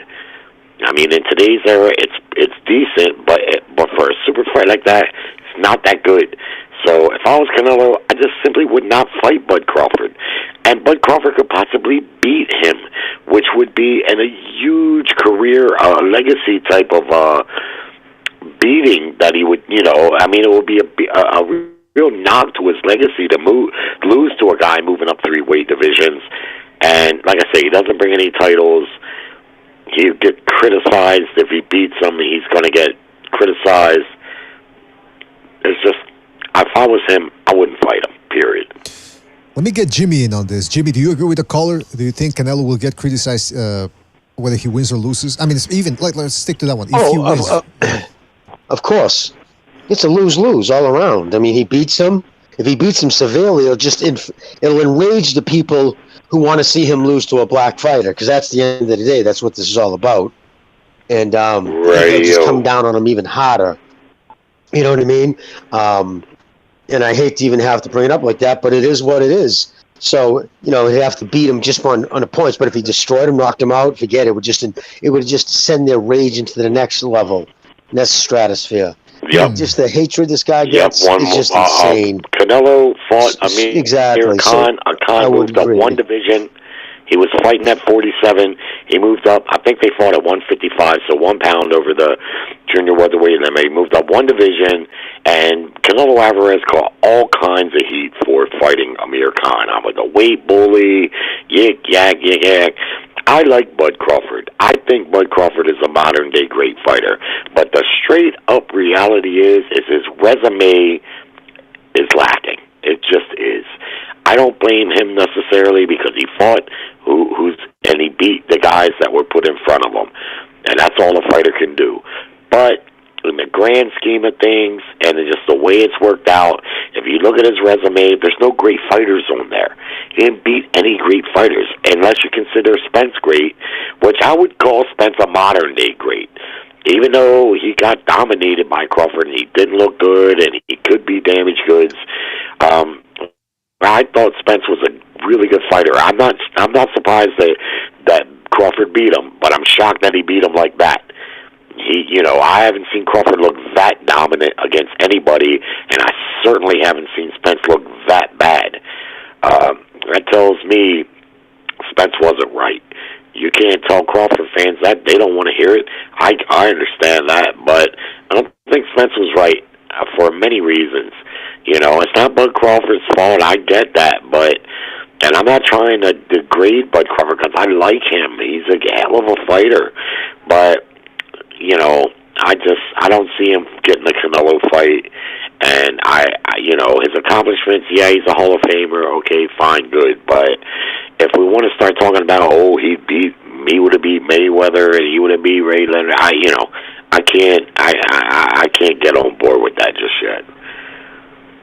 Well, you know what, caller, you make an interesting point about that you can't address outside the ring influences or context. It's almost like in today's boxing world, and maybe it's always been that way for a long time now, that if you bring up external factors, people say, oh, well, no excuses.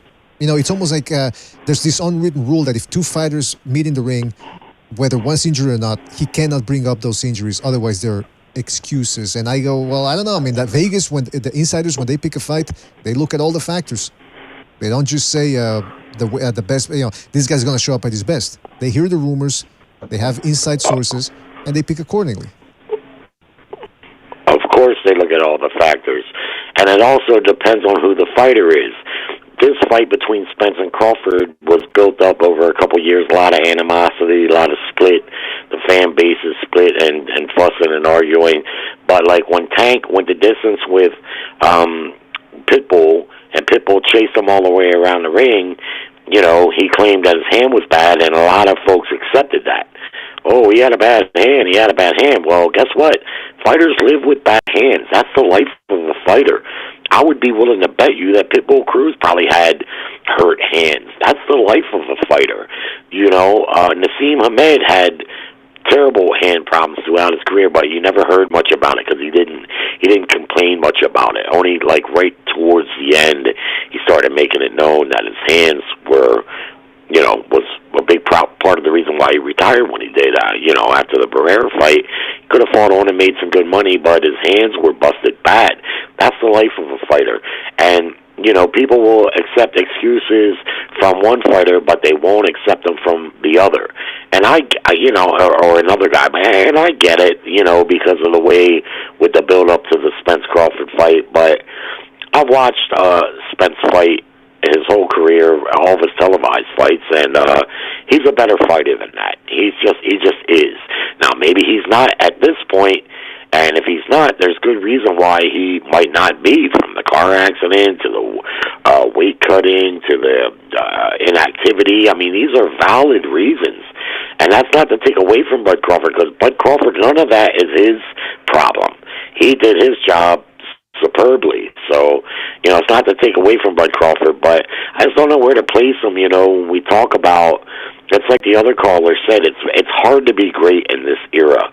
And I'll admit that sometimes I hold, like, if you look at the Leonard, Hagler, Hearns era, and you look at this welterweight era that we're just getting through here with Spence and Crawford and Porter and Garcia and Thurman, those fights, a lot of those fights, like especially the Porter fights and the Spence versus Kell Brook, that was a hell of a fight. If those fights would have happened back then, they probably would have been much more highly regarded.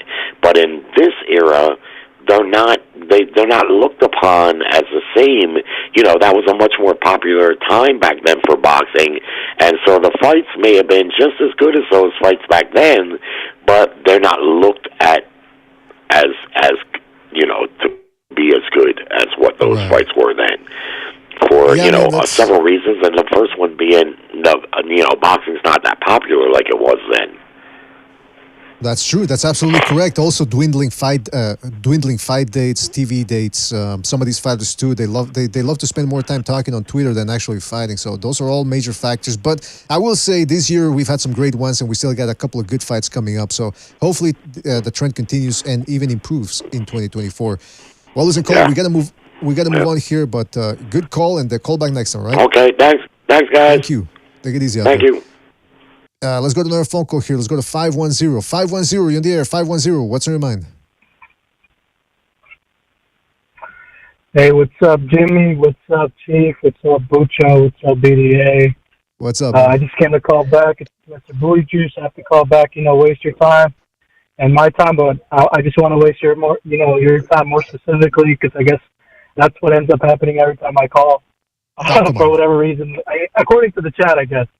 So I make no points whatsoever in boxing. I guess I'm a casual, but it is what it is. I just wanted to say this.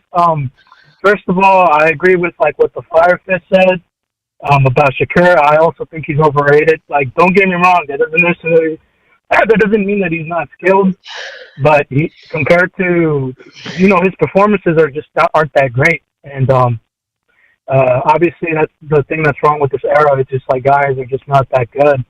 Simply put, across the board, name the names, and those guys are just overrated. So, but yeah, I agree 100% with what he said. Also, hopefully this coming year, I want to see Naoya Inoue beat Tilapia, or whatever the fuck his name is. I think that's going to be a great fight. Again, it's always a treat to see Naoya Inoue fight.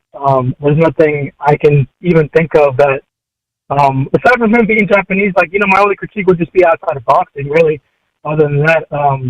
But yeah, he's an exceptional fighter, exceptional all around with his skill set. He's just, the motherfucker to watch, so I enjoy watching him a lot. And then lastly, I wanted to say this. I kind of take attention to how every time I've called in about Canelo Alvarez, because again, obviously I'm not a Canelo Alvarez fan. I don't like the guy. I want to see him get knocked out dead. Fuck a lot of his fans, because I get tired of hearing this fucking guy. Excuses after excuses people make for this fucking dude. And it's constantly, even here, so it's kind of a bit annoying. But I just wanted to crystallize what I was saying beforehand. Simply put, this guy, according to his resume, this is what I was trying to say. This guy gets a lot of credit for the people that he's fought compared to other Mexican fighters, and that's my problem.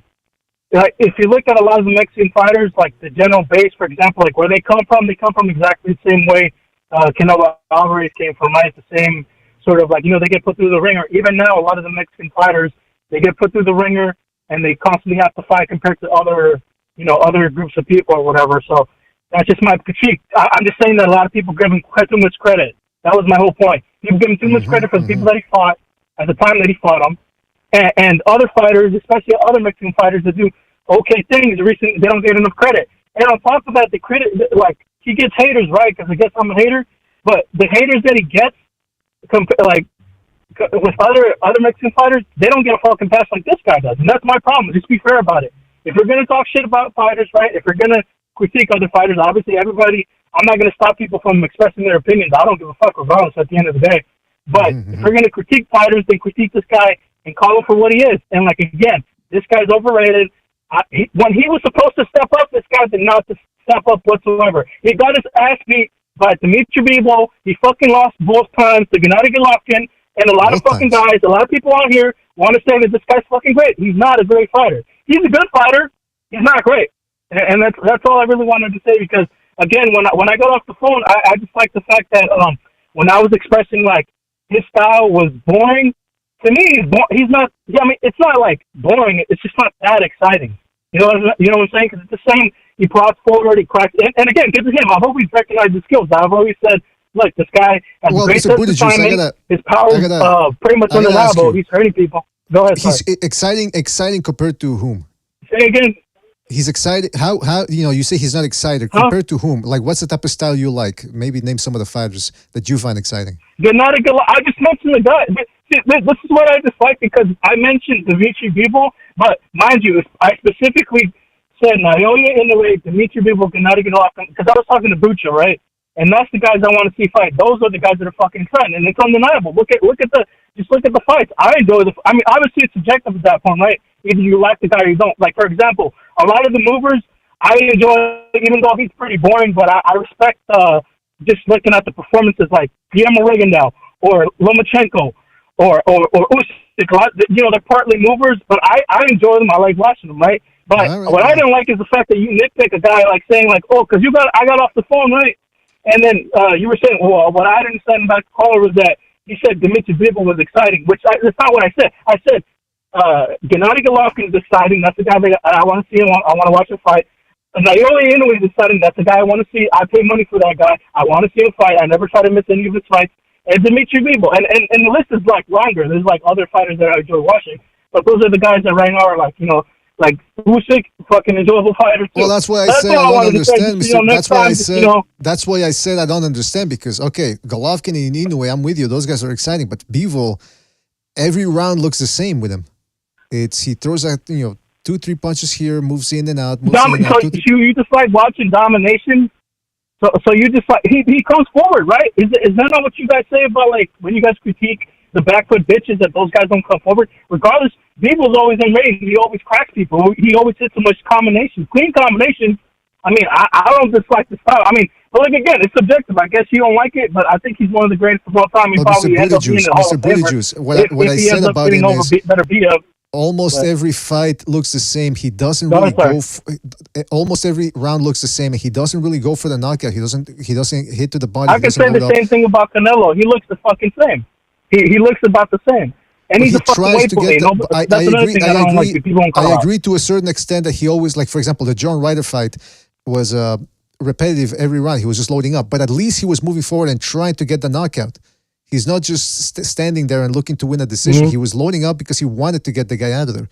So I can understand that. But Bivol, I mean, I guess, listen, I got into an argument once, and when I say argument, it means I present an argument, he counter-argues. It wasn't a fight. But I was saying that Vladimir Klitschko wasn't exciting. I said he was boring and mundane. He said his counter-argument was, but his counter-argument was, no, because if you look at Germany, when he would fight there, he would pack the place up. But that doesn't. But I countered, that doesn't mean that he's exciting. It just means it's an event for a lot of people. And the Germans, by the way, if you want to call Germans normal people, I disagree. These people are abnormal. They lost the war. There were mass rapes after World War II. A bunch of Russians over there. That country's traumatized. So that's why they enjoy watching a guy clinch his way to a decision. They're abnormal. That's all. That's my point. But anyway, listen. If you don't like Canelo, that's fine. Nobody's going to force you to like him. It's just it just creates a interesting conversation.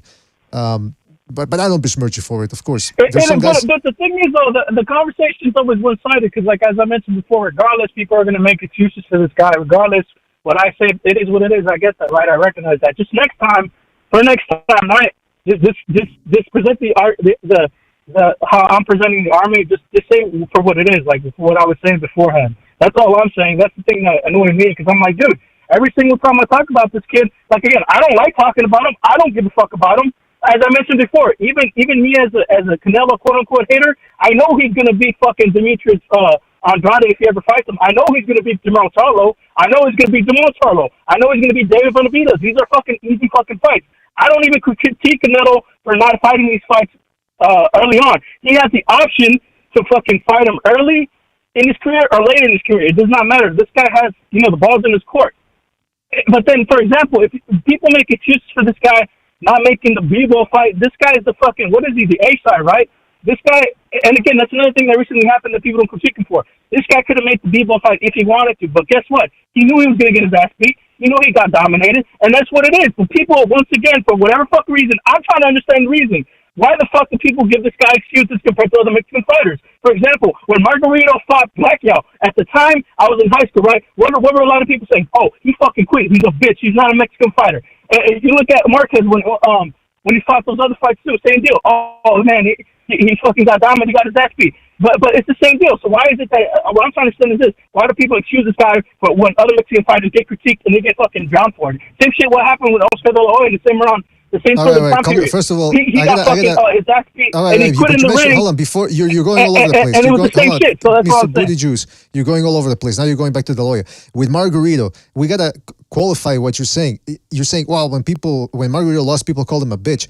When Canelo lost, a lot of people called him a bitch. He got exposed, blah, blah, blah. So it's not black and white. It's not, it's some people give Canelo a pass, and other people criticize him. People still give him a pass. Wait, when did they call him a bitch? When he lost to Bebo or when he lost to Golovkin, when he should have. What time period are you referencing? When he should have lost to Golovkin the first time, a lot of people call him a bitch for running. A lot of people were calling him a bitch beforehand, including Mexicans. We were putting pressure on the guy, saying, when are you going to fight Golovkin? He ended up fighting him 3 times. He went up to 175 twice and fought the toughest guys out there. Like, well, he didn't fight Beterbiev. Yeah, after how much time? That's what I'm saying. Other Mexican fighters would have got him buried at that point. Other Mexican fighters would have lost a piece of their fan base. This guy still has a big fucking fan base. And that's what I'm saying. I'm just saying with this. Look, regardless, I don't care about his fan base. You guys are just as bad as PBC people, honestly. And that's just what it is. I mean, you enjoy watching them. You watch them. It is what it is. But so wait. Let me just go. I want to shout out my boy. You're saying we are Canelo? You're saying we on the panel are Canelo fanboys? No, not you. I mean, maybe you and Bucho maybe a little bit kind of defend him. I don't think Jimmy's been pretty straightforward. Recognizes him. I don't think he likes him. Well, when have I? Because I'm curious. But hold on. When have I praised him when I should have been criticizing him? Recently, well, when he lost to Bebo, I think he kind of instead of saying it for what it was, he kind of used like the little soft words like, oh, well, he went up in weight. Hey, he lost. Instead of saying like, no, he got it. The only thing pound for pound about Canelo Alvarez is that he got that pound for pound ass whooping by Dimitri Bivol. You should have just said it for what it was. I mean, other people are more, critical and are more honest with their word choices. You might have not have been. I really don't care. Look, it's no disrespect. I got no grudge against you. Regardless, well, I mean, first of all, come on, hold on. First of all, let's be honest. First of all, let's be honest. You do care. I can hear in your voice. You get all fired up when you're talking about. So let's not. I mean, we don't have to do that. I don't care. You do care. I'm annoyed. I'm annoyed because of this. I'm annoyed because of this. The people that should be. It's just what I mean. This could apply to anything in life. The things that should be cool and popular and like not like. Let me just say this. Naoya Inoue should be the face of boxing now, not this fucking guy. Okay. That's what bothers me. Okay, but that's what I was saying. But I think it's overrated. Look, I'm not losing sleep over this call, but I'm not losing sleep over this call. That's the I can tell, man. I might sound rowdy and shit. This is how I speak. Mr. Booty Juice, come on. You gotta calm down. First of all, you do care, but I understand that you're passionate. That's what I like about this in this show. I want to get people fired up. Okay, I'm passionate. I'm passionate. There you go. That's what I'm saying. You're passionate, and that's what I want in boxing. I'd rather have passion than apathy, because then that's how the sport dies. But that being said, you criticize me for being soft with Canelo. Well, first of all, my opinion is he didn't catch an ass whoop. He didn't catch an ass whooping from Bivol. You want to see an ass whooping? That's what Crawford did to Spence. That's an ass whooping. Yeah, that was an ass whooping. So, but 10-2. So 10-2, or what you rank the fight when he fought Bivol? Was it 10-2 or 11-1? I had it 9-3. I had it about 9-3. That was clear domination. I had it about 9. Go ahead. No, go ahead. No, I wasn't talking. Sorry. I had it about 9-3, 8-4. I could see it being 8-4. Oh, come on. All right, see, that's what I'm talking about, though. They clearly got dominated, and yet people, you're not the first person I heard say that. Oh, 9-3, oh, maybe 8-4. Like, nah, he got his ass beat, and he's not going to go up and fight him. Like I said, people excuse him for that. People just overlook that. This guy could have made that fight today. He could have fought him today. What did he decide to do? Decided to, fight these fucking bums that he's going to end up fighting. The 3-deal contract, whatever. I mean, good for him. Mr. Booty Juice, what happened? Right? Mr. Booty Juice, what happened in the first 4 rounds? Who? Bivol? Yeah, Canelo Bivol. Who are you talking about? Yeah, Canelo Bivol. Yeah, I mean, it was pretty much, textbook Bivol. At first he was getting tagged a bit. He was getting pushed, but then. Oh, now who's using? Hold on. Now who's using the soft words? He got tagged up a little bit. He wasn't doing much in the first 4 rounds. You could have given those 3 or 4 rounds. Excuse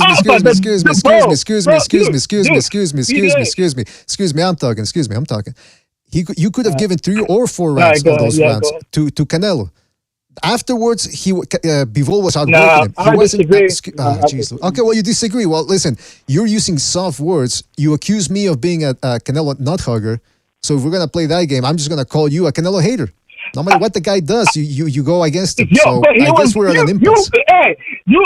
I'm used to this shit. You can call me whatever the fuck you want. I don't give a fuck. But I'm just pointing out, he did get pieced up. That was the truth. But he didn't get pieced up to the point like he was dominating John Ryder. Oh. He didn't get pieced up on how he beat the shit out of Caleb Pratt. He wasn't getting pieced up like that. So that's what I'm saying. That's not being pieced up. He was getting tagged for sure. There was certain like, the uppercuts were cracking Bivol, which I was surprised by, but I mean, it was what it was. I'm not using soft language. I'm just saying that the damage that occurred in those rounds weren't as high as how Dimitri Bivol, after that, even before that, Dimitri Bivol was tagging him more. Dimitri Bivol was dominating everything. Like, what is this argument? I don't understand. Well, now we went from he got his ass beat to, he got tagged up. So he got outboxed, essentially. I don't see that as an ass whooping. I don't, you want to get into semantics, but it is. No. Dimitri Bivol fucked Canelo up. But when you reference what I just said now, you were saying that I'm using soft language when Bivol was getting pieced up. Yeah, he got pieced up a bit. But again, it wasn't excessive. I just want to say, Mr. Booty Juice, who was landing more? Bivol was landing more. Jimmy wants to weigh in here. Well, I just wanted to say that Mr. BDA also, what's going on, Mr. Booty Juice? I don't love that name, but Mr. BDA picked Canelo Bivol to win. So we're the only podcast. I know. Literally, I'm aware. Who picked that? You know what I mean? Yeah. So you know what I'm saying, dude. We try to be at least. We have our biases in certain fighters. I'll admit that on certain times. Yeah. But but I think we call it honest though across the board. And I would say I agree. think I scored that fight 9-3 too on the Bivol fight. Sorry. I scored it 9-3 too. No, I was just gonna say I scored at 9-3 on that fight too. But I picked Bivol to win. I thought it was all wrong for Canelo. It was just too small. The guy started at 140. It was just all wrong for us. Yeah, type of fucking pick. But I just want to add that, guys. No, yeah, I'm aware that the panel, Bivol. I was actually the only one that said Bivol was gonna win. So, but I didn't call it. This whole thing that we're protecting Canelo, blah, blah, blah. I mean, if we were really Canelo nut huggers, we would have said, he's going to, just another European bomb that Canelo's going to walk through, blah, blah, blah. That's not what happened. Also, the fact that you say, Canelo's skills are blah, blah, this or that, he's overrated. He's 5 feet 7 inches tall. and he actually gave Bivol a good fight. I would have expected, most super middleweights or middleweights that are 5 feet 7 inches tall, I would expect Bivol to do a trouncing, as it were, against them. As it was, he outboxed Canelo, outworked him. I didn't see an ass whooping. I didn't see him beat up Canelo, and I didn't see Canelo limping out of that fight with his head all fucked up. So that's all I'm saying. That's where I disagree. I mean, a difference of opinion, I guess, because I clearly saw him getting clipped by 6 punches to the face consistently, time and time again. But I mean, I guess I was saying shit. I guess I'm a hater for looking at the fight and seeing when he punched him in his fucking face. But I mean, all right, man. I think you're a Canelo hater. I think you're a Canelo hater, and I think you're a Canelo hater, and you're a BDA hater, which is the worst sin of all out there. I think I'm scratching my head here thinking, how can anybody be a BDA? I don't hate BDA, but that I don't hate you. I don't hate you or Brucho. I mean, I might dislike your opinions. I don't hate you. I don't like Canelo Alvarez. Like I said, he's overrated. I hope he gets knocked out dead. That's it. And, I gotta say, there's a special place. There's a special place in hell for the people that hate Mr. BDA. Perhaps, I think I was voted the most affable personality in the YouTube boxing community. So I think that goes a good long way. And when you got Rayful Shapiro in your corner, I got to tell you, when you got Rayful Shapiro... Was that? All right, I thought you were going to say something. I didn't say anything. Okay, well, listen, Mr. Booty Juice, it was a great call. We went back and forth a little bit here. We got to move on to another phone call. Anything else you want to say, though, before we move on? Yeah, I just want to say this. I don't hate you. Shout out to my boy. I don't know if he's in chat. Superstar Donick 209. What's up, man? He's always been cool. Shout out to also my boy Punches from Stockton Strikers from Stockton, California. Check out his videos. He's fight some amateur fights on YouTube. Yeah, that's pretty much it. Shout out to everybody else that's like reasonable and shit about the fight. I enjoy an objective opinion, and by the way, about the Mexican president thing, actually Benito Juarez was a Nidun Bravo too. Like he was, I know you talked about Canelo might be being a Freemason. Actually, the Freemasons have always been in Mexico since like the 15th, 16th century, and apparently they've been two separate groups there. One that's like a European sort of imitation of the Illuminati, and then there's like the one that was Mexican native, and the one that's always taken power and still has power to this day is the European one. And they actually had a Time magazine article. Like if I wish I could still find the article. There was a convenience store here in California, in the States, and I saw that I was reading the article of the Time magazine where they were literally talking about that article. So that's interesting that a lot of people don't know and don't care for that. And that's actually what caused the Mexican Revolution to happen, and how gruesome it was because of them, because they orchestrated it in a lot of ways. So yeah, last thing, but all right, man. See y'all later. Shout out to everybody. Take it easy, Mr. Booty Juice. Thank you for your call. Call back next time. Take it easy out there. Yeah, I thought that the Freemasons. Yeah, that's a weird thing. I think there were Rosicrucians in there too. Maybe that was who he was referring to. But that's a subject for second renaissance right there. Hey, don't forget to hit the like, fellas. Hit the like. Subscribe if you yet to do so already. Let's look at our phone call. 336. You're on the air. 336. What's on your mind? Fuck. Sorry, guys. Hold on. Yeah, all right, I'm here. So I'm just going to add a little bit to what Booty just said. I'm not a Canelo hater in any way. Like, even guys like Inoue, who is one of my favorite fighters, like, I criticized him a little bit because, he didn't fight Quadras, Chocolatito, Estrada, or Rungvisai. I think he tried getting there with Chocolatito, but some shit happened. Chocolatito's like, he's not known on this side of the world. Who knows what that was all about. A lot of great fighters are usually going to have something to critique at some point in their career. But at the end of the day, in my opinion, Canelo is great. I do think he's a bit overrated. But he's just a protected fighter. He did beat Lara, too. I rescored that fight 7-5, 8-4. At first I had it a draw, but Canelo outworked him, and he beat him. But against, Golovkin, we know he lost the first one. The second one, being generous to Canelo, I could see a draw. But I just don't think he did enough at the end of the fight to really win. I mean, in the first 6 rounds, it was probably like 4-2 Canelo, something like that. And through 8 or 9, or through 8, maybe he would have been up 5-3 at most. But to give him 2 of the last 4 rounds, I mean, that's a hard ask, too. I mean, he arguably lost all 4 of those rounds.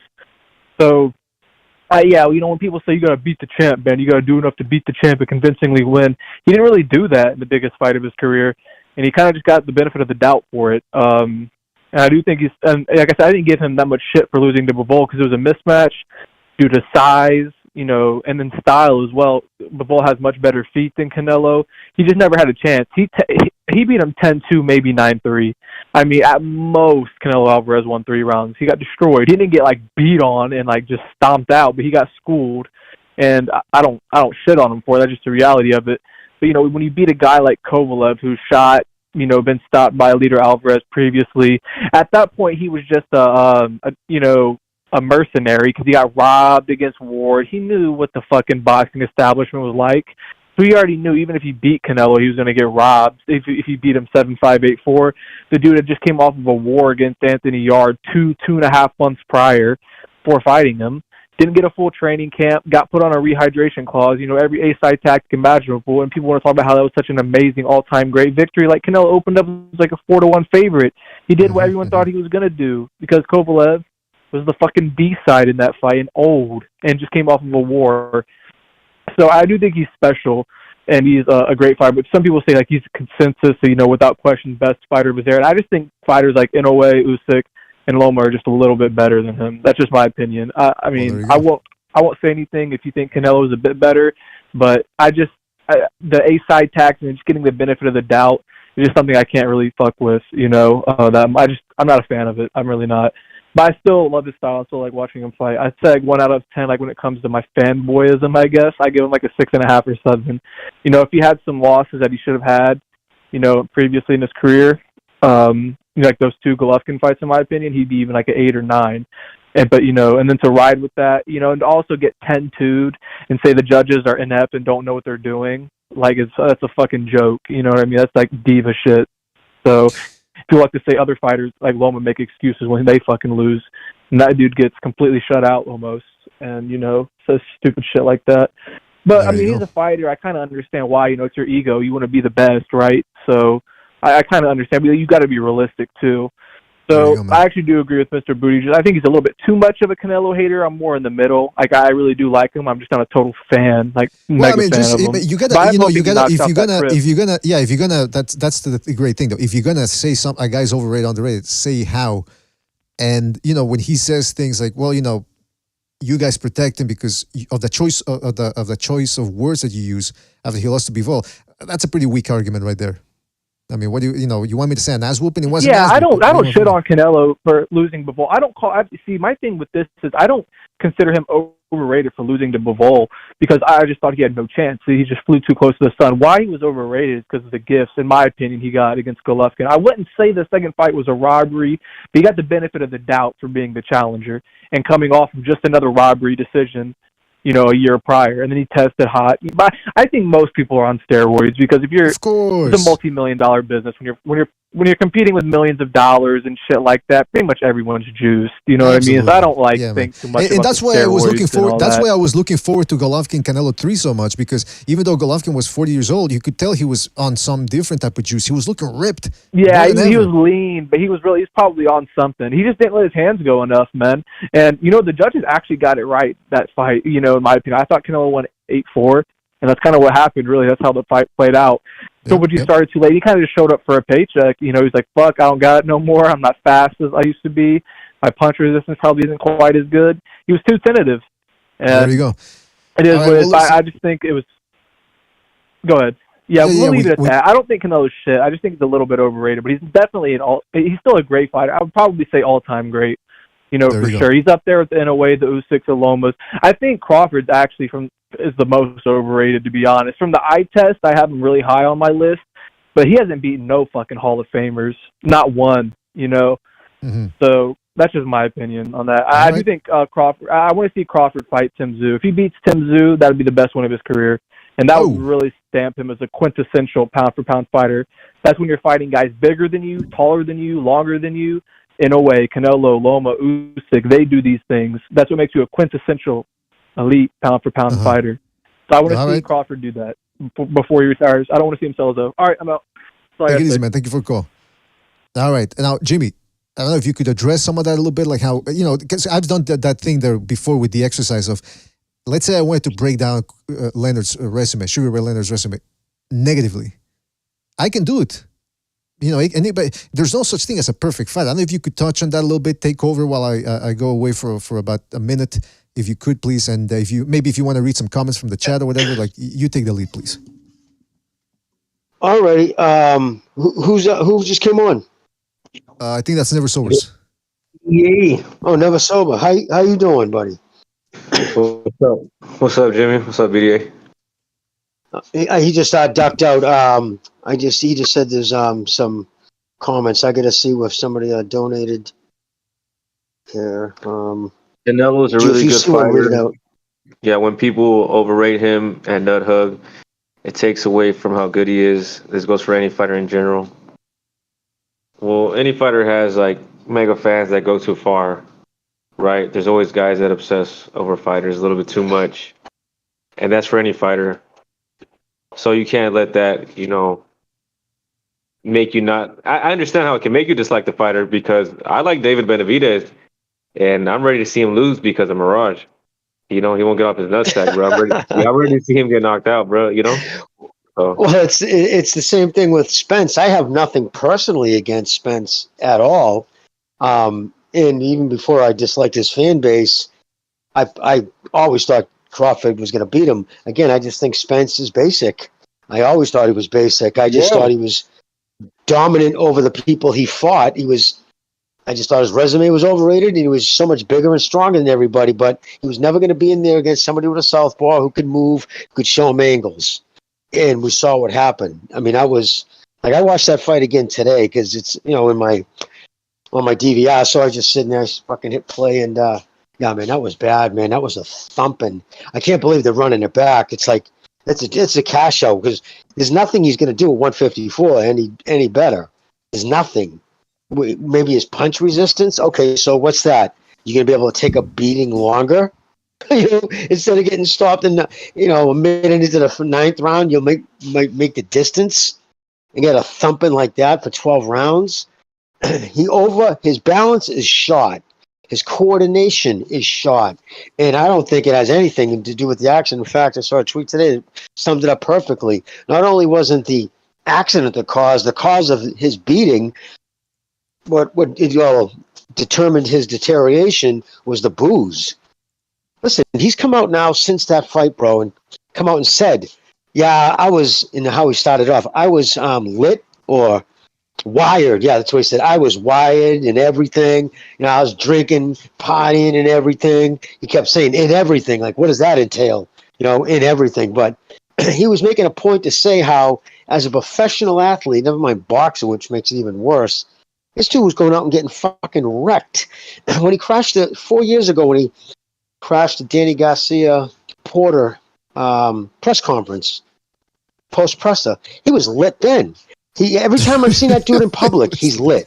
Even after he flipped his fucking pasta rocket. So, yeah, there was the booze, and it completely deteriorated his coordination, his balance, his timing, everything. And there's nothing.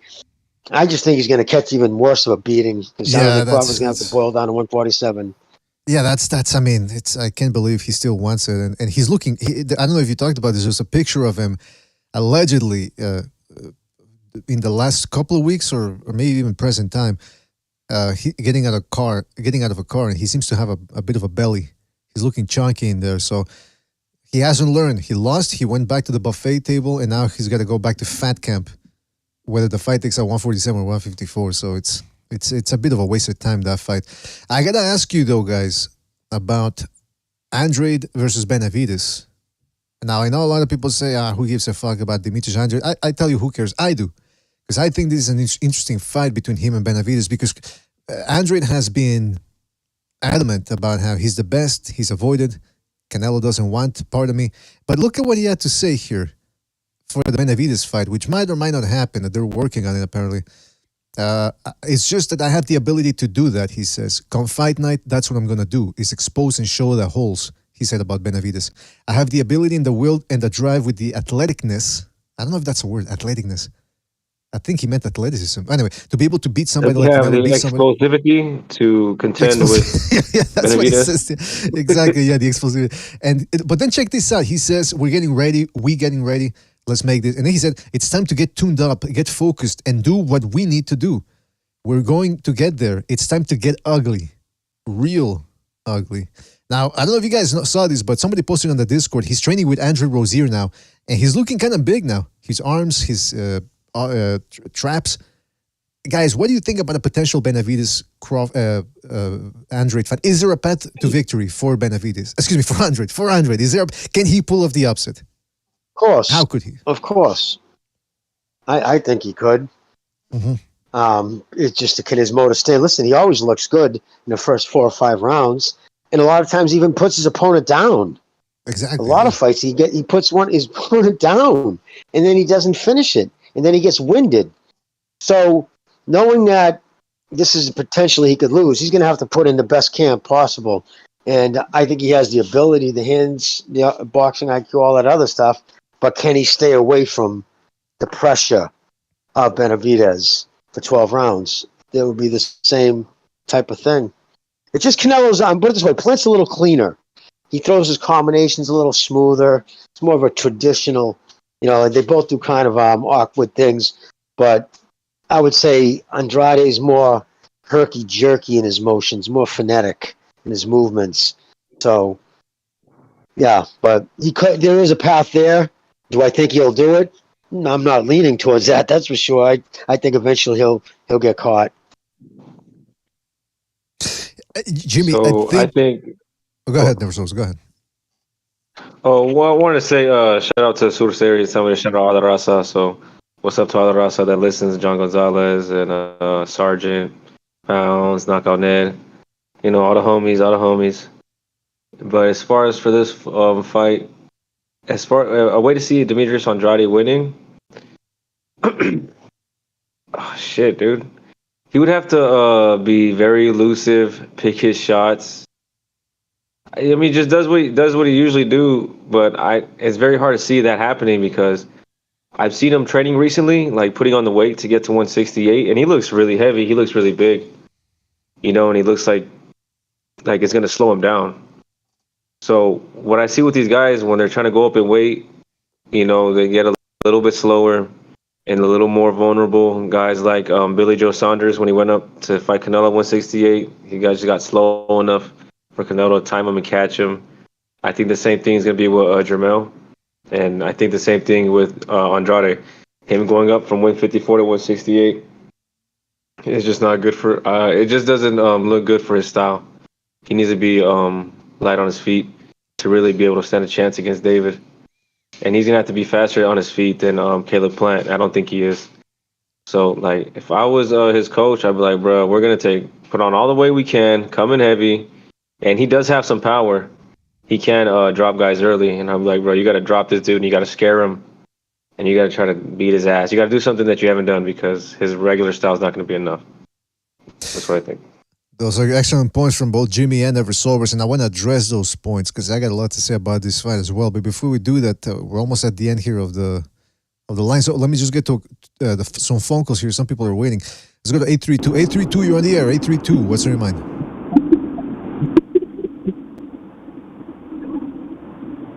Hello, man. Can you guys hear me? Yes, we can hear you, 832. What's up? Hey, man, I know that you guys are already talking about the Benavides, Andrade. That's a very interesting talk. But what I had in mind, I was listening to the Crawford talk, and there's just a little observation I want to make. It pisses me off that he hasn't fought anyone talk. I believe that underestimating Crawford's resume is a matter of it shows how much of a casual you are if you're doing that. And I'm a casual myself, but even myself that I identified as a casual fan, I believe that, for example, can you imagine what Jeff Horn would do to any Spence opponent? For example, Danny Garcia, Jeff Horn Garcia, Jose Benavides, the Cuban guy, I'm trying to remember his name. Ugas. Ugas, or a couple of the outcasts, Mean Machine fighting with any of these dudes. It's a matter of leading your opinion by popularity. And basically that's what it is. Al Heyman just had this stable from Golden Boy of welterweights that somehow were well known and had some popularity, but they were not that special from the stable that Crawford fought.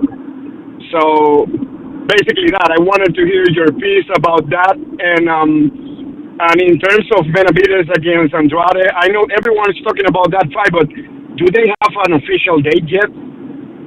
No, they do not, and that's the problem with the PBCs. We don't know what's going on. They'll let us know at some point, but in the meantime, it's just a lot of talk.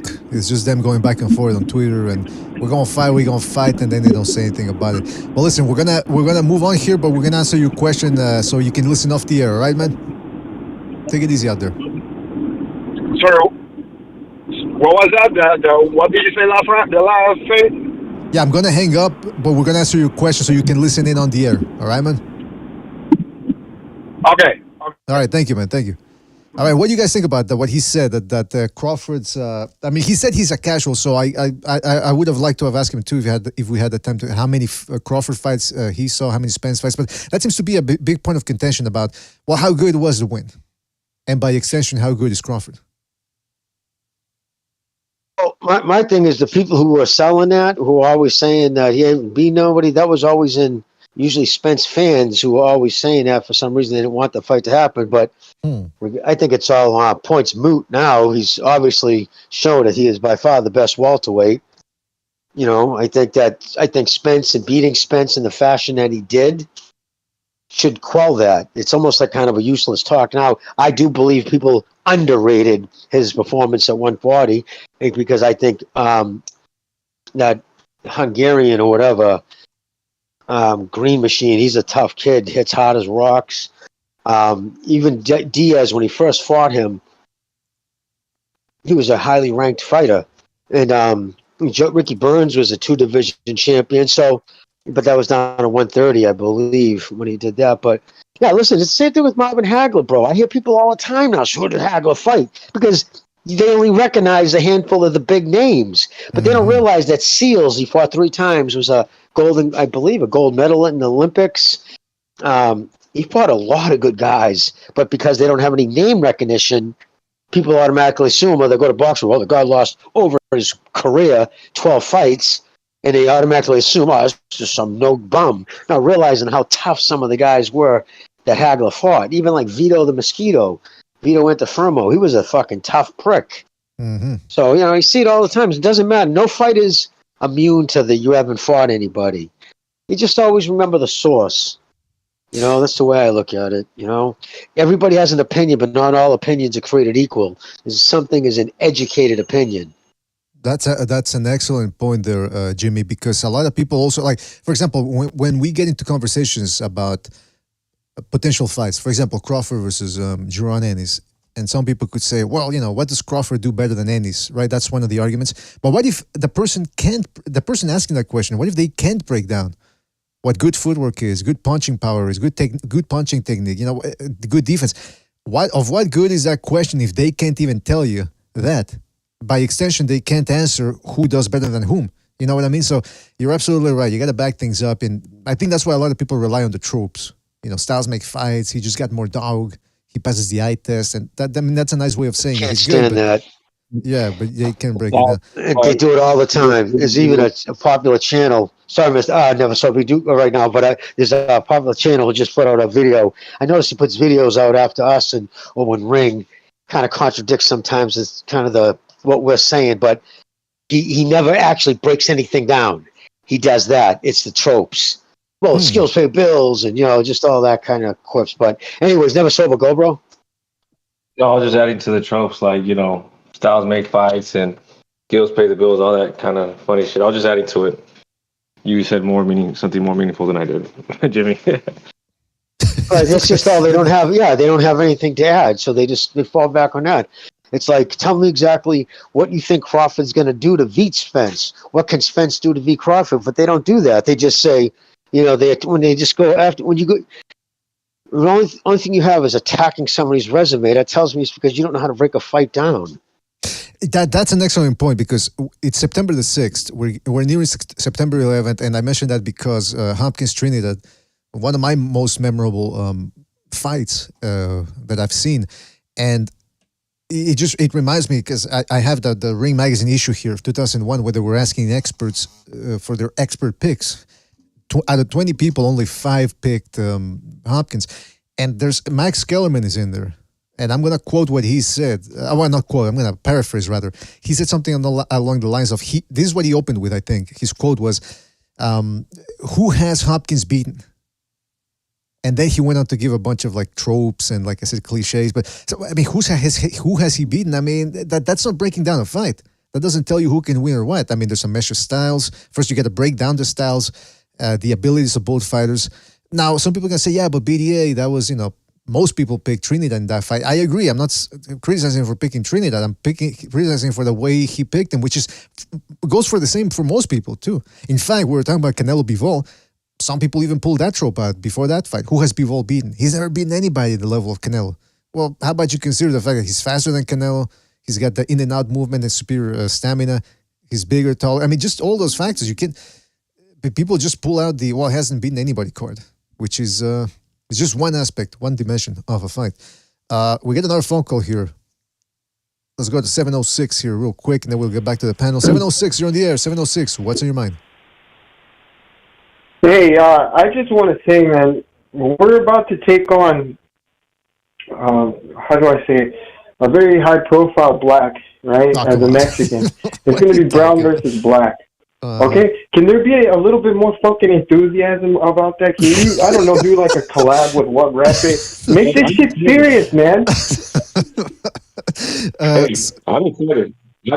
Mames, pinches orgullo mexicanote. Qué mamada. Hold on. Suser, hold on. Never Sobers wanted to add something to that. Never Sober, yeah, you said you're excited, you said.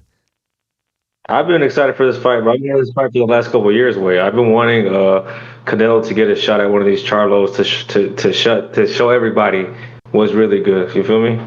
Right. Jimmy, what about you? Are you excited or not excited, like, oh my God, I can't wait, but are you looking forward to Canelo Charlo? In other words, when fight day arrives, so you're going to be like, ooh, I got a nice little fight at the end of the night? Well, I'm excited because Canelo's fighting, but am I excited for the fight? No, I'm not. There you go.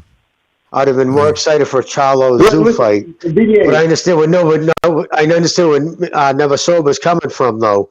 Like, wanting to see, like, a lot of those loudmouth fans, but we'll see what happens. Maybe I might get more excited for it when it comes up. Go ahead, Suser. What? Hello? Yeah, you still hear me? Yeah, go ahead. This needs to be our mask off moment, BDA. Why keep playing? Why tiptoe on that line? They don't like us. The blacks don't want browns to win in boxing. I don't even know that much about boxing, but I know that one fucking fact. So, ponle más pinche huevos mexicanos al pinche show, bro. Ponte las pilas, estoy buche ya. Ponte las pilas. Okay, well, listen, we appreciate the input. That's why we have the open lines here, so anybody can call in and give us their thoughts about the fight. So, Suser is saying, take the mask off a little bit, just peel it off a little bit, and show us that Mexican enthusiasm, cojones, los huevos. And I guess we can do that. I'll just have to think about finding something to make it more racial. But you know us, here at BDA Boxing, we try to make things exciting, and we try to make it... that's what I said about Fury Wilder. I said, let's get racial for the third fight. Let's just fucking take the gloves off and let people be as racist as they want to be. Whether it's black or Afro-Anglo, I should say, for white, fucking gypsy, whatever. Yo, BDA, add to Suser's enthusiasm, I made a meme, for this fight. And I think I put it in the chat, bro. I think you should show everybody. I think he'll like it. And I think it has the right vibe. He's trying to convey. By the way, this looks like a heavy metal cover, something like a Ministry or something would use. This is the meme. This is the meme that Never Sobers did, and there's that Mexican culture that we're also proud of, human sacrifices, and that's what he's going for. So, who is that in the background? Is that Navarrete screaming? We got Navarrete and we got Pitbull, two other indigenous Mexicans helping Canelo. They're observing the ritual. But why? I don't understand why Charlo. But why is Charlo smiling? He's getting his heart torn from his chest cavity. Why is he smiling? Well, they get him nice and high before they cut him open. That's awful. They don't feel it.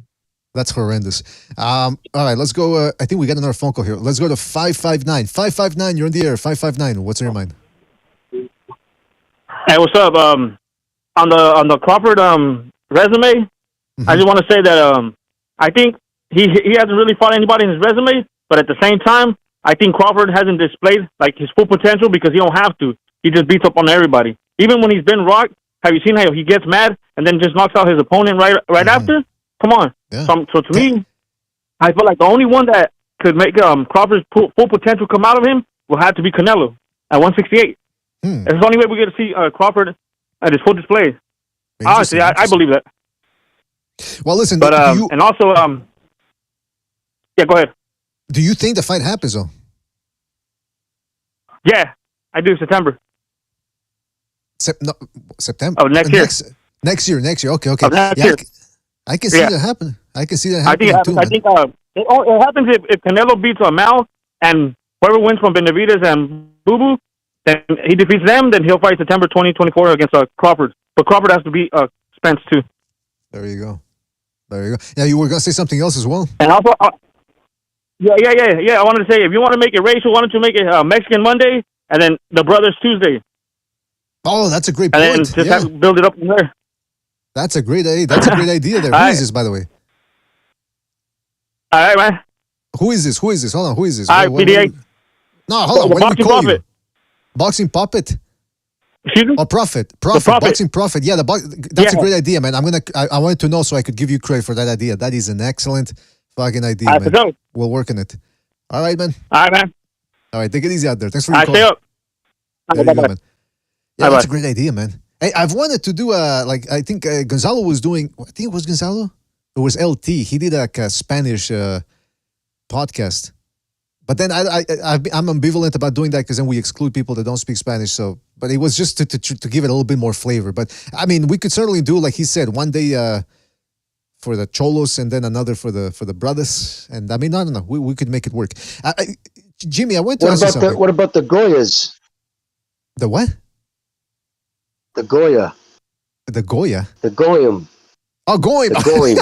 Well, I don't know if you've been paying attention between Elon Musk and the ADL. The ADL is finally getting some criticism in the mainstream media. But I don't want to touch that here on BA Boxing. But Jimmy, I wanted to ask you about Hagler. Hagler at some point took him a long time to get his credit. But when he did get his credit prior to the Durant fight, correct me if I'm wrong, wasn't the general feeling by most people what, holy shit, this guy's close to unbeatable? Yes.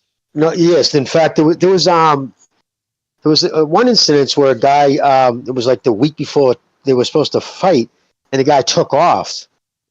Literally took off. He fled from he literally fled from his team and everything. Went out to Colorado, and he said, "No, I'm not fighting him." I can't remember the name off the top of my head, but this was a world top 5 ranked fighter. But yeah, a lot of that happened. Yeah, they used to call it the Hagler fever, the Hagler flu, because guys would get sick and pull out of fights. There became a point that he did seem pretty much unbeatable. Yeah, and then the Durant fight happened, right? And that's when he sort of deflated a little bit. Oh, he also had, who did he struggle? Was it against Mustafa Hamsho or against the Argentinian guy? I forget his name. Roldan, I think. I think he struggled like 2 fights in a row, and I think that's when people started saying, "Oh, he was overrated. He's not that good."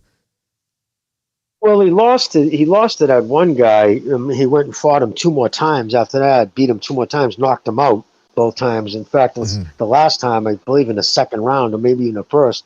But he was one of those guys who got better as because he had to fight a lot. He just had to keep plying his trade. I mean, think about it. He had 32 wins, 2 losses, and 1 draw, right? With that record, 32, 2-1, and the highest payday he ever had was gross $3,500.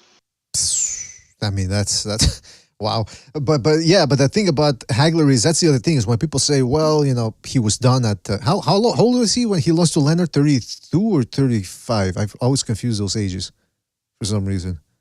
I believe 34, 35, right around there, and he walked away too. Nobody thought he would. He was. I think it was 3 years later. He was willing to run it back, and it was Sugar Ray who didn't want to do it.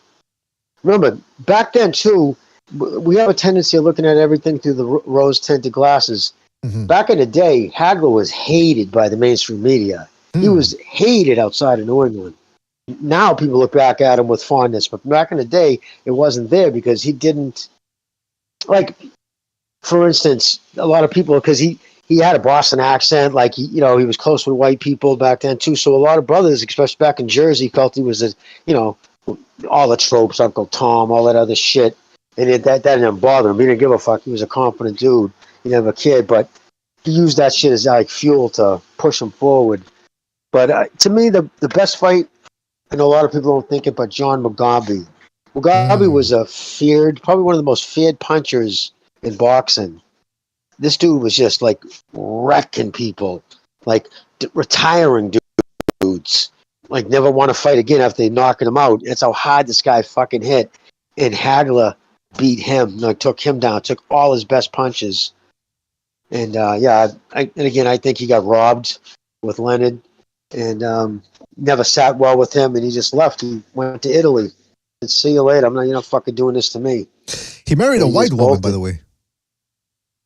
Yes. Did that surprise you at the time, or? I believe.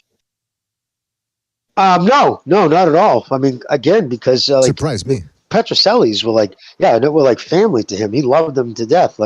He didn't give a shit. He was truly a guy like he would say it. I treat everybody how they, you know what I mean? I don't need to, the whole judge a book by the cover. He judged people because he would always hear like Boston, black men in Boston in the 70s. This is during all the busing, all that shit. Boston had that, reputation as being one of the world's racist northern cities in the country, which I think was overrated, like overinflated like everything else. But he used to push back against that. He used to say, it's not how I get treated. That's not the experiences I've had here. They've been nothing but nice to me. Like, he would say that all the time. That's why he kept, even after he retired, he stayed in this area. He moved right up in New Hampshire, actually. But that's why I'm surprised by remember when Clarence Bones Adams, we talked to him, and, I asked him that I heard that his favorite fighter was Hagler growing up, which was strange because, most people would have assumed that Clarence Bones Adams' favorite fighter would have been Leonard, because Bones Adams actually fought more like Leonard than Hagler. But then he said, yeah, I kind of got a little upset when I met Hagler. Remember the story? Because he said he went up to Hagler at some function or whatever, and he told him, hey, can I, he wanted to talk to him, and then Hagler said, I'm busy, or something like that. And then he went, right away, he went over to a corner and started talking with a bunch of black people. It's like, what's up, baby? And then Bones Adams said, was that racist that he kind of, dismissed me, maybe because I'm white? And, he said he's busy. Then he goes, I don't know. It was weird, man. That's why some people wasn't that was that guy? Was that guy media? Clarence Bones Adams? No, he was just a fighter at some function, some boxing function, I think. Oh, okay. Probably the Hall of Fame, because Hagler would go to that all the time. Right, but so there's no counter stories about him being anti-white. I mean, I'm asking because I don't know, man. But anyway, the other thing I wanted to say was we were talking about Hagler. He had a whole bunch of fights. Sorry, BDA, my phone wouldn't unmute. Sorry about that. No, there was I know of nobody who ever said that they treat him any different. And I know when we go down and watch him, train and work out and shit, as long as he was done working out, you know what I mean? You didn't go up to him and like bother him when he was working out. But he was just courteous and polite. Again, one of those things, I treat you how you treat me. You show him respect, he's going to show you respect. But he was bothered by, like, if he was out at a restaurant, for instance, and people would be like, in the middle of fucking putting the food in his mouth, somebody comes running up and stuffs a piece of paper in his face. Hey, can I get your autograph? He would say, certain things, just common decency, and you don't act like that. Knowing myself, I would have done that. Probably just also to take him down a peg a little bit. Like, fuck you, you know more different than me, you know better than me. And then if he would have given me guff, I would have told him if he wanted to take it outside. But then that's just me, man. That's how I roll. I wanted to say something else too here. Now that we're going down memory lane a little bit, I gotta tell you, man, I'm thinking a lot about this point, Roy Jones, because Terrence Crawford, the way he beat Errol Spence, whether you want to say that how much was Errol Spence, how much did he have left, whether he trained properly, whatever, it's like he dismantled the guy, decimated him. And some people started saying Roy Jones. Oh, he's like Roy Jones. And I disagree. I think Roy Jones was a little, just not that he was better necessarily technically, but physically. I don't think I've ever seen a guy as fast as Roy Jones since that. Maybe Pacquiao and Inoue come close, especially Pacquiao at the lower weights. But Roy Jones was lightning quick. And now that I think back about how dominant he was, and especially after he beat John Ruiz in the heavyweight division, and when he moved back down, people were saying, whoa, if he beat a heavyweight and he made a heavyweight hesitate, what chances do all these light heavyweights who are left going to have? Antonio Tarver, what the fuck's he going to do? But I contend that Jones was not finished after the first Tarver fight, which he won by this controversial decision. I just to give some context to this for people that might forget what happened there. Jones had beaten John Ruiz for a piece of the heavyweight title, and he'd gained a lot of muscle. Then there were negotiations about whether he was going to stay there and fight Tyson or whatever. He decided not to. He went back down to 175.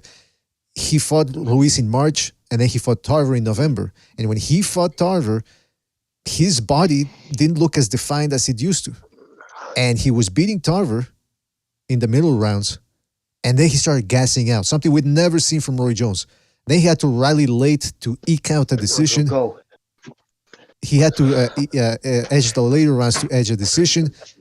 And then he came back in the rematch, and he looked physically better. He was back to the old Roy Jones physical in terms of his body. And he ends up getting knocked out. And we all know the rest of the story. He ended up getting a bunch of more knockout losses. So people look back and say, oh, well, he was finished after the Tarver fight, which I disagree. I think it was his mentality that did him in. I think after getting knocked out and being so dominant for years, it shocked him and it traumatized him. And Exhibit A, I want to show you guys something here. So look at the screen here, all right? This could be nothing. This could be everything. You guys tell me. This is him in the first Tarver fight. Look at his demeanor. Broken. He's staring at Tarver, right? He's staring him down. He's staring him, making eye contact. Then let's look at the third Tarver fight, which was he'd been knocked out by Tarver in the second fight, and then right afterwards he got knocked out by Glenkov Johnson. And without a tune-up, without a comeback fight, he decides to fight Tarver a third time. And check out how he looked in that fight. In the look at that. What did you guys see there? You tell me. A nervous smile. He looks jittery. Didn't want to make eye contact. He looks bug broken. Jimmy, what do you think about that? Well, I never like it when people go back down to weight. Look out throughout history. It never works out well for people. That's why you're not going to see Jamel win, lose, or draw. He's not going back to 154. That's why his whole claim about he wants to hold on to his trophies and his belts and leave my belts alone. No, dude, fuck you, dude. You're like his older brother. He's been boxing over 2 years. They haven't stripped him yet. It's just crazy. But yeah, I just don't think it ever works well. It doesn't work out historically well for people who go back down in weight. I think what do you think about the? And I think he felt something in the second fight. I think Jones felt something, noticed something in the second fight, or he might have noticed that his legs are going even in sparring.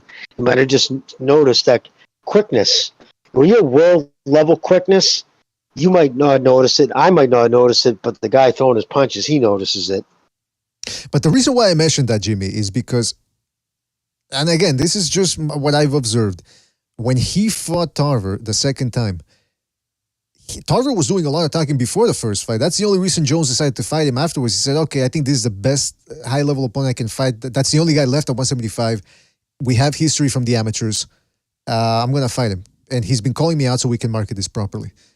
The fact that he almost lost that one, I think it reminded him of the Montel Griffin fight where he said, all right, I'll give you a second shot, but this time I'm Roy Jones. I'm going to wipe the floor with you just like we did with Montel Griffin. And indeed, just like in the Montel Griffin rematch, he was being more aggressive in the rematch. And I think that's what got his ass knocked out because he didn't expect Tarver to put. And by the way, if you rewatch that second Tarver fight, the way Tarver got to him and recognized was the one that made this point when I was presenting him the case that I'm making here. He said what Tarver did in that fight, what he was punching with Roy Jones. And that was something that very few people were willing to do. They were all scared of Roy Jones because he was so gosh damn quick. But Tarver had balls. He said, I'm going to just throw this left hand. And boom, he got him. And then by the third time they fought, Roy Jones just showed up. His aim wasn't to win that fight. His aim was to go the distance because he'd gotten his ass knocked out by Glenn Johnson. And by the way, I'm not speculating about this. He said it after the fight. After the Tarver fight, they asked him. Larry Merchant said, is it safe to say that who you were is no longer who you are? And Jones agreed. And then he said, to beat a guy like Antonio Tarver, you got to be like Glenn Johnson and really dig down and go after him. And that's not my style, he said, which is bullshit because he beat him the first time. Just fighting like he was depleted and he still beat Tarver. The difference was that by the third time, Never Sobers used the term bog broken. That's a good term. It was a mental thing more than anything that got Jones defeated. So it's interesting how a guy like Jones could be so dominant, but because he'd never been in a tough fight like that, once he did, 2 times in a row, by the way, that he got his ass knocked out, that's what fucking traumatized him. And that's what led to the downfall of RJ, I say. Yep. And he never wanted to go. Like when he said that, I remember that when he said, well, yeah, just not my style, meaning he's not going to go in there and risk getting his brain scrambled. He's not going to go in there and he would say it. He would even say to Mickey, I can't believe the fucking punishment you guys take for the money you take, get paid for it. He used to blow his mind. But that's interesting, though, that's because why I think Tyson didn't like him for that reason. I think Mike didn't like Roy for that reason. But that's interesting because Roy Jones was so dominant early on and for so many years. And his career was kind of Crawfordish. There was a point where you said, okay, he's beating decent people, he's dominating, but when is he going to fight really somebody that's going to... And again, that was a little difficult because there weren't that many guys out there that on paper you would favor over him. I mean, maybe Mikowelski. But then those were the days before YouTube. I mean, you needed to have a satellite dish or a good connection from somebody who could get you his fights from overseas. You know what I mean? So it's just interesting that Roy Jones, the guy that was always talking about how he didn't want to end up like Jerry McClellan, ended up getting knocked out multiple times. Well, he seemed like a dude that the way he fought and the way his style was, everything came easy to him. They had him on that super soldier serum. They had him on that Bane venom. True, yeah. So he was like a super soldier in there, and he was whooping everybody's ass easily. And like he said, he doesn't have it in to dig down deep. So when he needed to do that, he'd rather just get knocked the fuck out and take a nap, instead of fighting hard. Look, like somebody else said earlier in the phone call, they said that most guys are on the juice. That's what Roy Jones was on the juice. But he was also just a physical marvel. I mean, when he was a light heavyweight, his biceps, which were always rather large for a boxer, just grew up in size. And then when he went to heavyweight, it looked like somebody said it looks like he's got melons for biceps, which is unusual for a boxer. Usually boxers don't have, developed biceps. And that's what this guy, and by the way, when he moved up to heavyweight, he hooked up with Mackie Shieldstone, and he got fucking huge for that fight, man. He was at 193, I think he weighed in, but I think he had some chains on or something. But be that as it may, yeah, he was on something. And there was that whole nasal spray controversy too back in the day. What are we talking about? Talking about Roy Jones Jr.'s body. Yeah. Well, I mean, he tested positive. It wasn't banned at the time against Richard Hall, but they both tested positive. But if he tested positive in that fight with that kind of a physique and being that much of a higher level than everybody else, don't you think that he was taking it before that and then he possibly learned how to keep taking it afterwards and just cycle off like most athletes do? I think so, man. I mean, I think he was on something since the Olympics. I mean, you get to the Olympics as a boxer, they're probably giving you something to boost you up. And then once he got to the professional level and he started getting his men's strength, then it just blew up out of proportion. But that's interesting, no, because Chief, the reason why I started talking about Roy Jones is because we were talking about Hagler and how he ended his career. He got disillusioned with the sport. And Roy Jones is the opposite, a different take, because he was so dominant, especially, but in that period of 1998, 2002, he was sort of listless. There weren't really that many guys that could challenge him, and even the guys that were there, like Mitchell Welski, that fight never materialized. And then the guy that you expected to retire as soon as things started to fall apart actually stuck around and ended up getting knocked out multiple times in a row. You know, talking about Roy Jones, which is something that I don't think anybody expected. So my thing is, I was telling these guys that I think he was mentally broken by Tarver and Glenn Johnson. If you look at the third Tarver fight, he wasn't there, man. He was just going through the motions. He was They kind of hung him out to dry pretty quick, right? Because you think they would have gave him a tune-up or something. They took care of him a little bit better because he was such a commodity.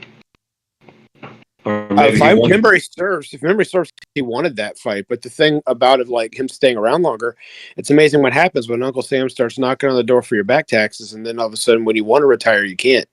Ooh, yeah, that's true, man. That had a lot to do with it. And that's the thing with him; he owed a lot of money.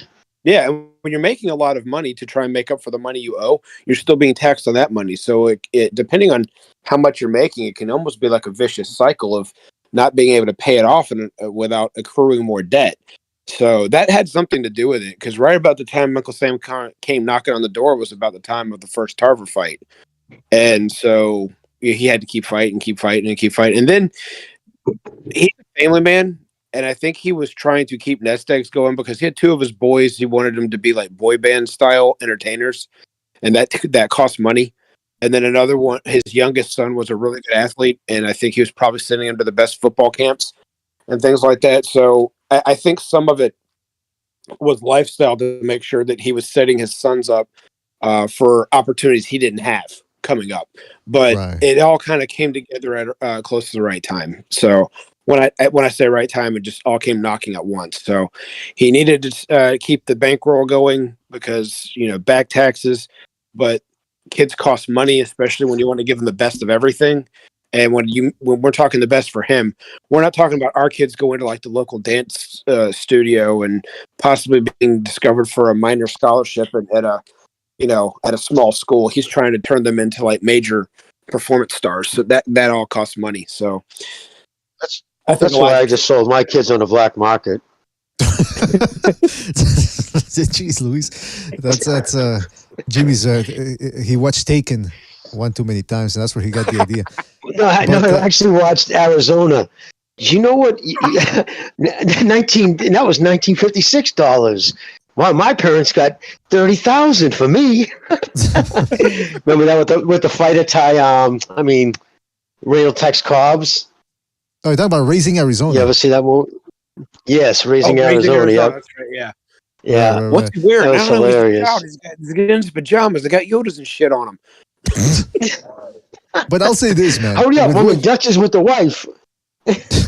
But I'll say this about Roy Jones. Yeah, it's bizarre that that explains a lot. I think he also had about 2-3 marriages or something like that. So I don't know if he had to pay alimony. Obviously the child support too. Like you said, Chief, taking care of his kids. But it's just interesting how things go, because if you would have asked me in 1998, hey, you think Roy Jones retires, or do you think he keeps fighting at 7 years past his prime, I would have said, fuck no, man. Roy Jones, he ain't ever gonna lose.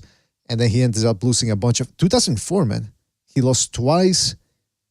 And then 2005 had only one fight, and that was against Tarver. He lost that one. And then afterwards, it was just maybe a couple of shiny moments here or there, but never anything what he had done prior to that, which was he considered invincible. He was considered invincible. And then from 1 year to the next, everything changed, which really should serve as a lesson for a lot of these young fighters who think they're going to be on top forever. Hey, you just never know. Just ask Jarrett Hurd. Yeah, Jarrett Hurd thought he was going to be on top for a while. He was entering pound-for-pound lists by he's actually the one that was cleaning out the division before Charlo took over, and then one shoulder injury, and look what happened to him. Was that it? Was that because I've always assumed that he was just taking way too many shots. I think it was a combination of a lot of things, but he was on a roll, and he had a shoulder surgery, if memory serves, he had a shoulder injury, and that sidelined him for a little bit, and that momentum kill just being such a big guy and not being able to make weight on a regular basis just slowed him down, and then the weight was too much for him to make, and all the shots he was taking, and just accumulation of different factors. But when you're a big guy like that, if you're fighting regularly, you're going to make weight. You need to take 6 months to a year off, and I don't know how long he was off the top of my head, but when you have to take it off due to injury, so you can't really work out because you got to keep your shoulder still. Can't really do road work because your shoulder's got to be still. You can't really jump rope or hit the bags or spar or anything. Yeah, you're gonna gain weight, and when you gain that weight, it's gonna be hard to lose the older you get. And he may have been in his late 20s, but look, I was at the fight with him and J Rock. He says he weighed 154. There's no way that man wasn't walking around anything under than 180. Exactly, man. I mean, I'm my very son was sitting next to me at the fight, and he was weighing 165 at the time, and looked like a beanpole. And this guy's weighing at 154. My son 165. This guy looks like, and Jared Hurd's legs aren't small. Usually bodybuilders, not boxers. I mean, they have this big upper body build and skinny legs. His legs look pretty freaking not huge, but pretty fair to the rest of his body, and he looked every bit of 185 pounds. That Chief, you hit the nail on the head, man. This dude, I remember when we started this channel right around the time when he was in his prime, and he was on. Even I don't know if you guys remember Low Place. He had him number 3, I think, pound for pound. He says that this guy, he gonna be the best, man. You gonna see. But even then, I kept saying this dude is not 154. This guy, let me show you a picture here. Look, this is him, and I know it's a press conference, but just watch the fight. Nothing really changed. Look at the size disparity between him and Erislandy Lara, who's a pretty, he's muscular. He's got a good muscle definition and good muscles for a 154-pounder. Could easily pass as a middleweight. Look at the difference here, man. Big-ass head, shoulders, and like Chief said, the legs, too. They weren't skinny, wilder legs. He made the Charlo brothers look kind of small next to him. Exactly. Yeah. That's why when he fought Lara, I remember rooting for Lara. I can't believe I'm saying this, but I remember saying that at the time too. Like, I can't believe I'm saying this, but I think I'm going to root for Lara in this one because this guy is just a fucking bully. Now in hindsight, I like to rewatch that fight a little bit because I remember somebody once called in and said, I think that beating that Hurd gave to Lara, I think that took some years away from Lara. And I said, good. Because the guy was still around, Lara. And Lara was still around, fucking boring the shit out of us like a fly. But in hindsight, I look at that fight, Chief and guys, and I go, that guy wasn't. If there's anything as tampering with the scales, I think that's what they were doing with Jared Hurd. Because this guy was a light heavyweight. Must have been. Yeah, there's no way that he walked around at a healthy weight to make 154. There's just no way. The massive width of those shoulders. I'm telling you, I wasn't sitting ringside. But I was sitting close enough to where, like I said, that was the same fight that I saw Barrios fight at. And I also saw the guy that, anyway, just knocked out Fulton. They were all on the card. And when Jared Hurd came in, weighing at 154, but looking like he probably walked around at maybe 165. So losing about 10 pounds probably of water weight and then, drying himself down. That's not unheard of these days. There's no way I saw the size of that guy. I'm like, he literally looked like a linebacker. I'm like, there's no way he's healthily making that weight. And it was a pro crowd. And I also remember this one guy was sitting right in front of me and just started turning and talking to us about boxing. I'm sitting with my son. And everything he was saying, I think I was already part of this show. If not, I was still calling in. But I was used to people talking to me about boxing and exposing the fact they didn't know a lot. And this guy kept doing that. And he just kept walking into these traps. And he finally looks at me and goes, so you think you're so smart because you're sitting here in front of your son and you're going to, I just stopped. I said, you got to stop right there. You're not going to bring my son into this conversation. You're going to turn around and we're going to enjoy the fight. And we're not going to talk anymore. Wait. You were arguing with people at the fight? I was just talking to the guy, but what he kept you could tell he's a PBC fanboy. And all he was doing was just tearing down all these people that weren't PBC fighters. And that was the same fight that Kobarov got originally had the win and they turned it into a draw. And so what started the conversation between me and him is he started talking about how people thought he beat Charlo, but Charlo just controlled him all night with the jab and blah, blah. It's like he pot shot the crap out of him. I said, but the only reason why Charlo won that fight is because he was busier. When it came time to the cleaner punches, he just pot shot the crap out of Charlo, and so we start going back and forth on opinions and stuff. But he'd had a few spirits that night, and so the spirits were starting to take over. And he just when he just looked right at me, he looks. So you think you're so smart here in front of your son? And the second he brought my son into it, I was like, okay, one, you're not going to get a rise out of me. Two, you're not going to bring my son into this because he's not even talking to you. So you're just going to turn around. You're going to watch the fight. I'm going to watch the fight. We're going to enjoy it. And you're not going to talk to me anymore. And we're going to leave each other alone. And he turned around and say something else. His friend could see the fact that it was about to get bad. And he put him on the shoulder and just turned his head and was like, yeah, it's fuck? Okay. We don't need to, let's just watch the fight. Let's just enjoy ourselves. And so what the fuck, man, you're lucky. And then during the fight though, he kept turning around to me. He was like, because he hated Bob Arum because that was the thing to do at that point in time. And Al Heyman was the hero. He'd go, Bob Arum's a piece of shit. And I said, I know. And then turn back around to me again because he was drunk. He would mean Bob, but he'd say Al. He goes, Al Heyman's a piece of shit. I said, I told you that earlier. He would just keep turning around and just saying stupid stuff every round or two. And I didn't talk to him outside of that. If he said something to me, I just acknowledge it, and that was it. But yeah, I don't know. I'm telling you, man, it's lucky he didn't pull a knife on you or something. People can get pretty zesty because of boxing. Well, we were near Baltimore, so. Oh, wait a minute. Come on. That's not I mean, we all know Baltimore is a dangerous city. Pretty dangerous in a first world country as well, but let's not besmirch the good people of Baltimore. No, but I mean, listen, that's crazy that happened. But saying the area, not the not all the people, just this one guy. Sometimes you got to do what you got to do, Yeah, like what's his name? The Tank Davis trainer. We do what we do. Yeah, we do what we do. Sometimes you got to do what we got to do. He sounded like Snoop from The Wire. But yeah, man, that's Jared Hurd. That's another guy that he looked like he was going to be around for a while. But I keep saying it. You cannot take as many clean shots as he did throughout the fights before he starts adding up to you. And it's interesting because he said he was a guy that he claimed he didn't spar all that much. Or that when he did spar, it was light spar or whatever. And I mean, I can only imagine how much shorter his career would have been had he actually been sparring hard. I mean, it's just amazing. I can taking clean punches and sparring. That's where some of these guys their careers will get cut short is when they have spar. Like even though Ivan Robinson was not a great fighter, he was just a fun contender.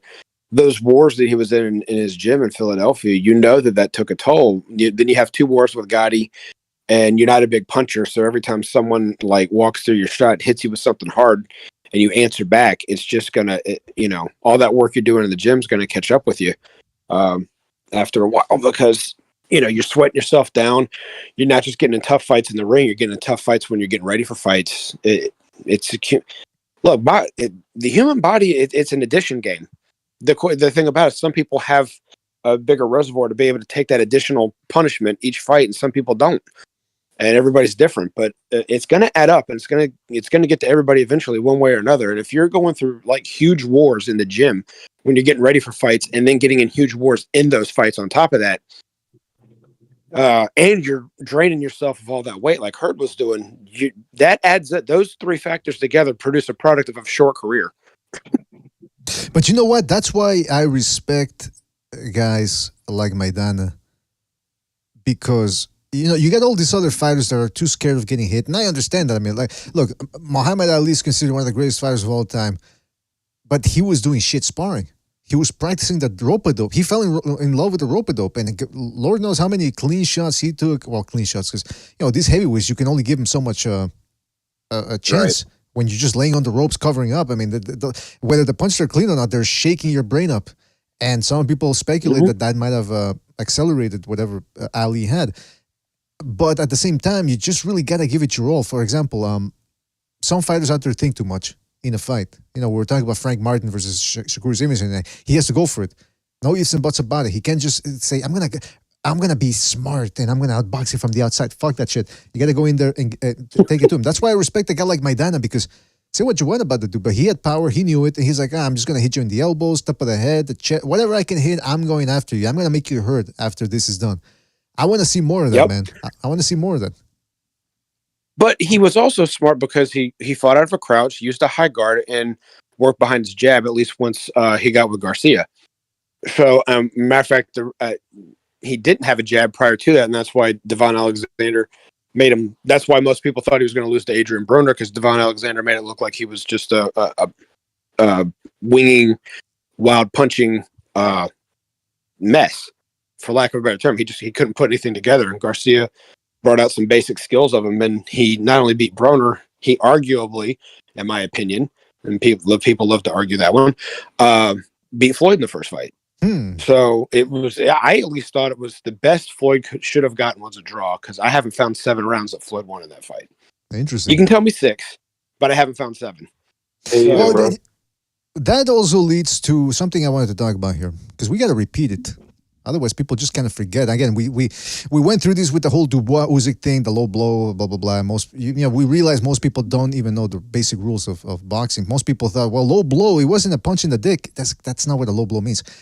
And it's the same thing with clinching. I keep saying it. That's one of my biggest pet peeves here. Clinching is illegal. And some people say, yeah, well, then how come most boxing referees don't take a point away? Because most boxing referees don't know what the fuck they're doing. And it reminds me of something, because Chief mentioned Mayweather, Maidana, and it made me think of Maidana, Mayweather 2, where Mayweather was clinching a lot in that fight. The referee did nothing to, never deducted a point. Sonny Edwards versus Jesse Rodriguez. That's taking place in December. So I'm rewatching some of these fights. I'm watching Jesse Bam Rodriguez take on Chicharito Gonzalez in his last fight. Chicharito Gonzalez, despite only having 15 fights and never having fought anybody close to Bam Rodriguez, did very well for himself in that fight. He continued moving. He was every time Bam would land a shot, he would try to come back with something. I mean, to me, that's the mark of a very difficult fighter. He wasn't intimidated by the moment. He wasn't intimidated by Jesse Bam Rodriguez's pressure. He acquitted himself very well. I look at Sonny Edwards versus Felix Alvarado. Well, I don't know if I'm confusing Alvarado with his brother, but Alvarado goes in there and big puncher. And Sonny Edwards is a frenetic mover. He just keeps moving, rarely stops. Side-to-side movement. And he does something that Crawford does too as well, which he'll hook and at the same time he'll pivot away to both sides. So he's got very good movement. But he was also clinching a lot. And when we talk about clinching, some people will argue, well, it's not against the rules. And then once you finally explain it to them and they finally get it, then it goes from that to, well, if the referee is not doing anything, it's up to the other guy to do something about it. Well, this fight proves that system doesn't work because, what's his name? Alvarado was using his head, not headbutt him, but just putting his head under Edwards' chin, which is a move that a lot of guys, including Golovkin, do. Like when they get clinched, they do that to sort of like, hey, let me go. The ref started warning him about that. But he never warned Sonny Edwards about the clinching. He never deducted a point, unless I'm mistaken. So I'm thinking, man, there's a way to do it. Chicharito Gonzalez fought a clean fight against Bam Rodriguez and ended up losing. Meanwhile, Sonny Edwards is clinching. So I hope, man, Jesse Bam Rodriguez really makes a fuzz out of this, because this clinching thing has to stop, man. It's against the rules. It is. It's considered the same thing as wrestling. It's number 3 on the Fouls of Marquess of Queensberry rules. And even though we may not be quote-unquote following all of the Marquess of Queensberry rules, the rules that we have today are still based off of those, and most of them haven't changed. You're still not allowed to hit behind the head. You're still not allowed to hit below the belt. And you're still not allowed to excessively clinch. You're just not. It's not supposed to happen. And I'll be honest with you, Jimmy and I argued about this on the air one time. It started, to me, from the best of my knowledge, of Muhammad Ali would clinch all the time. He'd get against the ropes and he'd hold behind the head, and he'd clinch and he'd clinch. Even in his prime, I think he held like 6 or 7 times, or even more than that, in the first round against Floyd Patterson, because he showed up to the ring late, so he wasn't warmed up. So he'd bounce on his toes, and the second Patterson would get close, he'd grab him behind the head and clinch him. So it's been happening throughout boxing, but he actually and he was never penalized a single time in his entire career. And the way he held Foreman and constantly shoved his head down towards his crotch over and over again, but the back of the head, that's completely illegal, and he got away with it every time. So I'm not taking away Ali's win, but this strategy that he used, none of that was legal. And it's just become common norm now, to where a fighter like, say, an Andre Ward or a Floyd Mayweather, especially if they have Kenny Bayless as a referee, they can pot shot and grab, And then if they're faster, that's what I think Broner thought he was going to do against Maidana. I'll just pot shot real quick and grab, and I'll get that way to a win. And he got surprised that night that Maidana was faster than he thought, and he got caught in between because he fought a guy who was willing to take the punch, like you were saying earlier, BDA, a guy that's not afraid to take a shot to give a shot. And so he couldn't time the clinch because he's facing a guy that's like, hey, I'm going to hit you even if you're hitting me. And so it's not really a taking turns or a patty cake situation. It's the fact I'm going to throw my punch with you, and if you hit me, I'm still going to hit you, and my punch is going to get harder. He took the risk. And because he did, he hurt Broner. And once he hurt Broner, that changed Broner. It Hector Camacho'd him. He never wanted to try and exchange with anybody ever again. And he just became a clincher the whole time. Mm-hmm. Floyd thought, oh, I can roll with this. I see these big wide shots. I'm Floyd Mayweather. I can see these shots. I can take care of this. And he didn't realize the fact that he couldn't time them. Because the way they were coming, he tried to duck them, and when he was ducking them, like he thought that was the thing to do, it kept hitting him in the back of the head. He was drawing the rabbit punches. Maidana wasn't aiming for the back of his head. He kept ducking into him. And so the referee didn't deduct any points. And Floyd did adjust in the rematch by clinching more instead of trying to duck. But he couldn't time it at first. It wasn't anything he had seen before.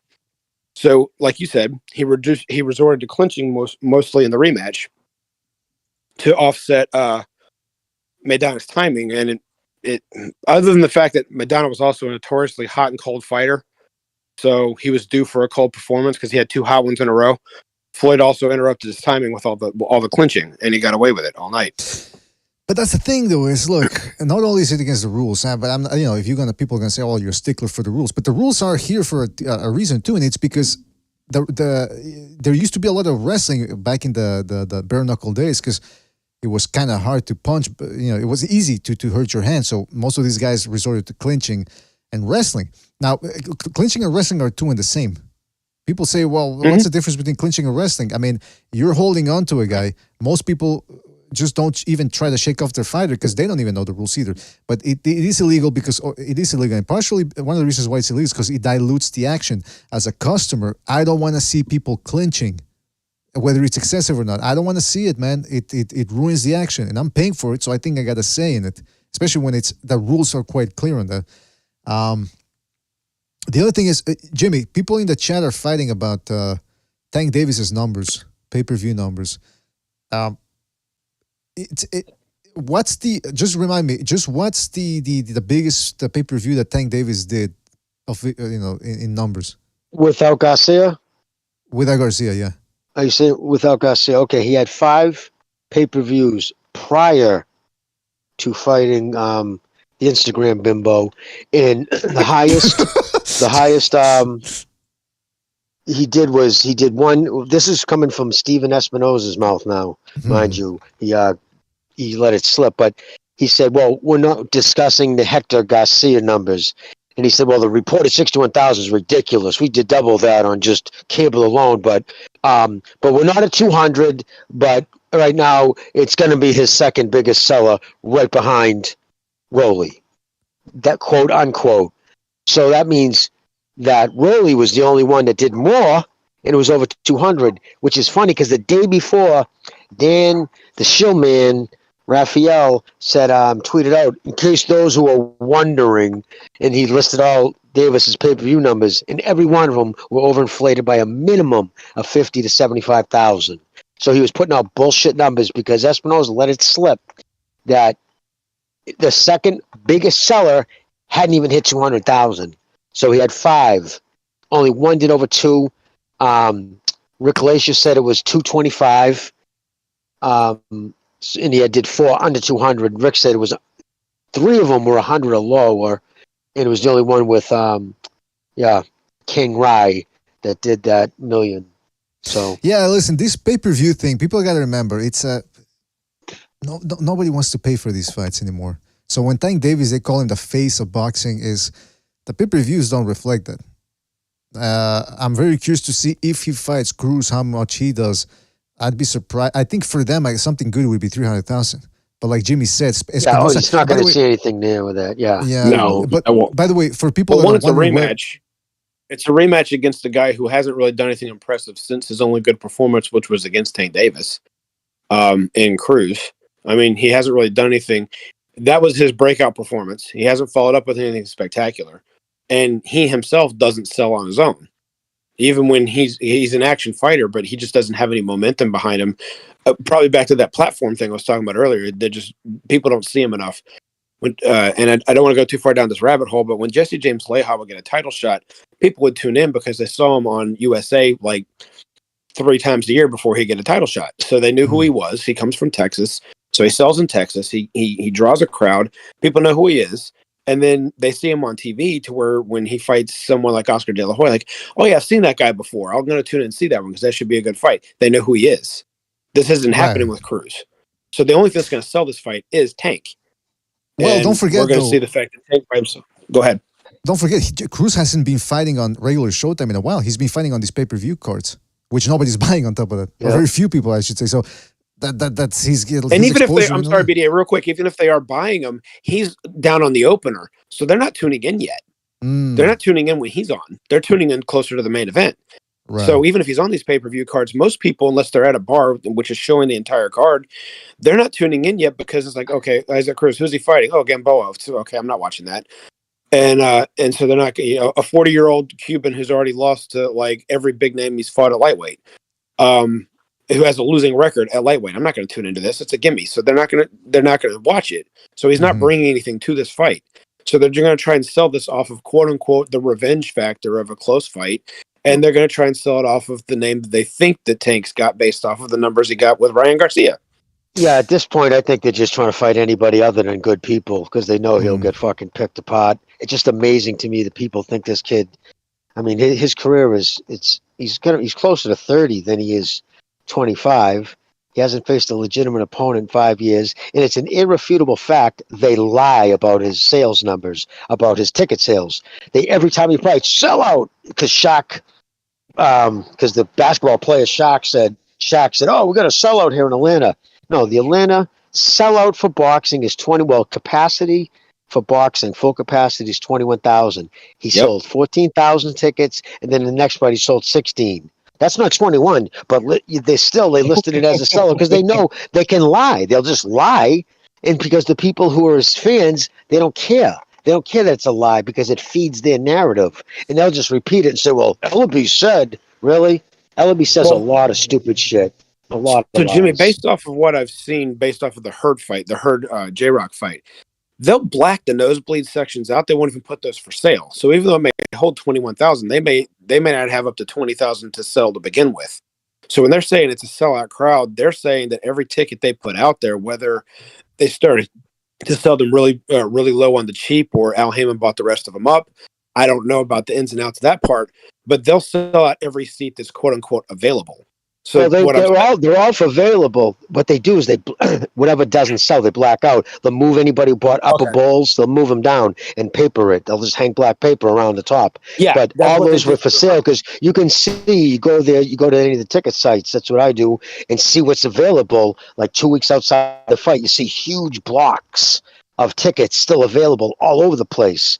And all of a sudden, 5 days before the fight, now there's only a handful here, but suddenly the upper bowl's gone. So they just paper off the upper bowl, and they call it a sellout, which is a lie.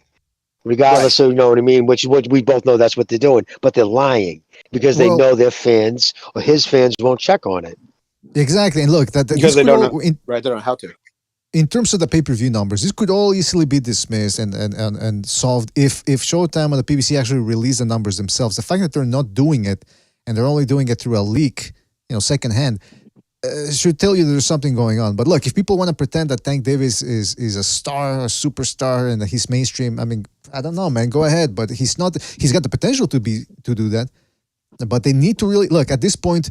If you want to get the casuals on board, that can only really happen vis-a-vis what the us hardcores think, because that's where a lot of these casuals get the information too as well. You can't really prop up a guy and make him become mainstream when he hasn't fought anybody. I mean, Canelo, he had to fight Austin Trout before people started saying, okay, now I think you could make an argument for him to fight Mayweather. De La Hoya had been beating good opposition before he fought Julio Cesar Chavez. So Anthony Joshua beat Klitschko and became mainstream. You got to beat somebody to get through that hump. Tank Davis is a little bit on the cusp.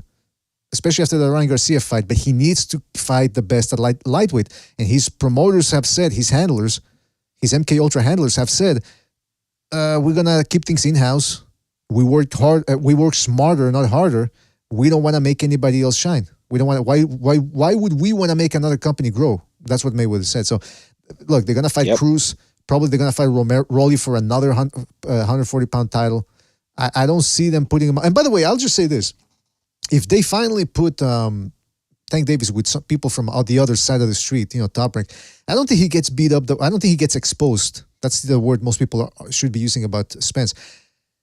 Spence got exposed against Crawford. I don't think Tank Davis gets exposed that badly because he's got better defense than Errol Spence. When he wants to, when he gets on the defensive, he's pretty elusive. But at that approach, I don't even know if he can beat Devin Haney with that approach, let alone guys like another. Yeah. So it's like you said, depends who they face him against. So, for the sake of argument of the topic, let's say that they put him in with Devin Haney, and Devin Haney gets under Tank's skin to where Tank's motivated. Tank's going to show up in shape, and he's going to be willing to take Haney's punches because he knows it's not going to hurt him. Right. And if he does that and he comes forward to try and not worry about whether he gets backward or gets hit because he knows he's not going to get hurt, Haney could barely take Loma's punches in the late rounds of the fight without his head getting whipped back and into the ropes. What's going to happen when Tank's hitting him? Right. So I have a feeling that if Tank's motivated, I don't care if I get hurt in this fight, I'm going to put a hurting on that kid. And again, the way Haney likes to run, I'm so great, I'm the A side, I'm this, you're secondary, you're second fiddle. That dismissal, Tank likes to be respected. If you're going to disrespect him like that, that motivates him. I'm not trying to make him out to be anything better than what he is. What I am saying, though, is that what you don't want to do if you can't clearly beat him is piss him off. Because then he's got a goal of not just wanting to win. He wants to punish you. He wants to beat you up. He wants to knock you out. And I don't think Haney's defense is good enough to withstand all that. Now, Shakur Stevens, different story. Two fellow southpaws, one with a really good jab, wide stance, long legs, has decent upper body movement, and can tattoo Tank while Tank's trying to come in. And he won't follow Tank to let Tank use that head movement and be elusive on the back foot, which he can do, like you pointed out. Shakur won't do that. I'm drawing a line. I'm going to make sure my jab's go in overtime, and you're going to have to come and walk into all my shots to get to me. That's a different story. So it depends on who they match him against. And Loma, I don't know what Loma has left at this stage of his career, but if he has a quarter of it left, he'll give Tank a extremely tough fight. He'll go 12 rounds, and that'll probably be the last fight Loma can possibly do. Well, let's talk about, when it comes to Devin Haney, let's talk about a fight that's actually might end up happening he hasn't signed the contract yet as far as we know, but hopefully he'll get around to signing it real soon. And that's Haney versus Prograis, because both guys are coming off bad fights, bad performances. And that's the interesting thing. When I hear the narratives about this fight, I hear people saying, I think Haney's going to outbox him because Prograis didn't look all that good in his last fight. Well, what about Haney? He lost the last fight. And if you were picking Haney out there, what does that say that the fact that he went up against a smaller, older, slower guy in Lomachenko, and even if you want to say he won, that was even the people that say he won say, well, it could have gone either way. Well, yeah, he went. He went a distance and he went to the limit against a guy smaller, older, slower. Prograis, even though he is bigger than Lomachenko, he doesn't really fight the same way as Lomachenko. He doesn't put pressure the same way. Doesn't really have a guard. So that's the minus that he has compared to Lomachenko. On the other hand, he is bigger and he hits harder. Guys, how do you see this fight going? Well, it's a very good possibility that there's an air of upset that people like about it, and that's why I'm not going to say it'll sell, but that's why there will be interest in it. People think that Prograis has got the power, even though I've never seen him with really huge one-punch power. He might have enough to hurt Haney on occasion, in which case they think that'll cause him to win the fight. I don't know exactly what kind of defense Prograis has got against somebody like Haney, who's going to throw mainly straight shots all night. But the idea for Haney's fans is it's going to be, I'm going to throw straight punches and not really worry about jabs or body shots or anything else. and he's going to walk into my shots all night. I'm going to use my footwork, and it's going to be an easy 12-round decision. The people that think that the progress from a fight or two ago that was really impressive when he won his title back is going to show up, and that one will just totally beat Haney up and walk through fire and will just annihilate him.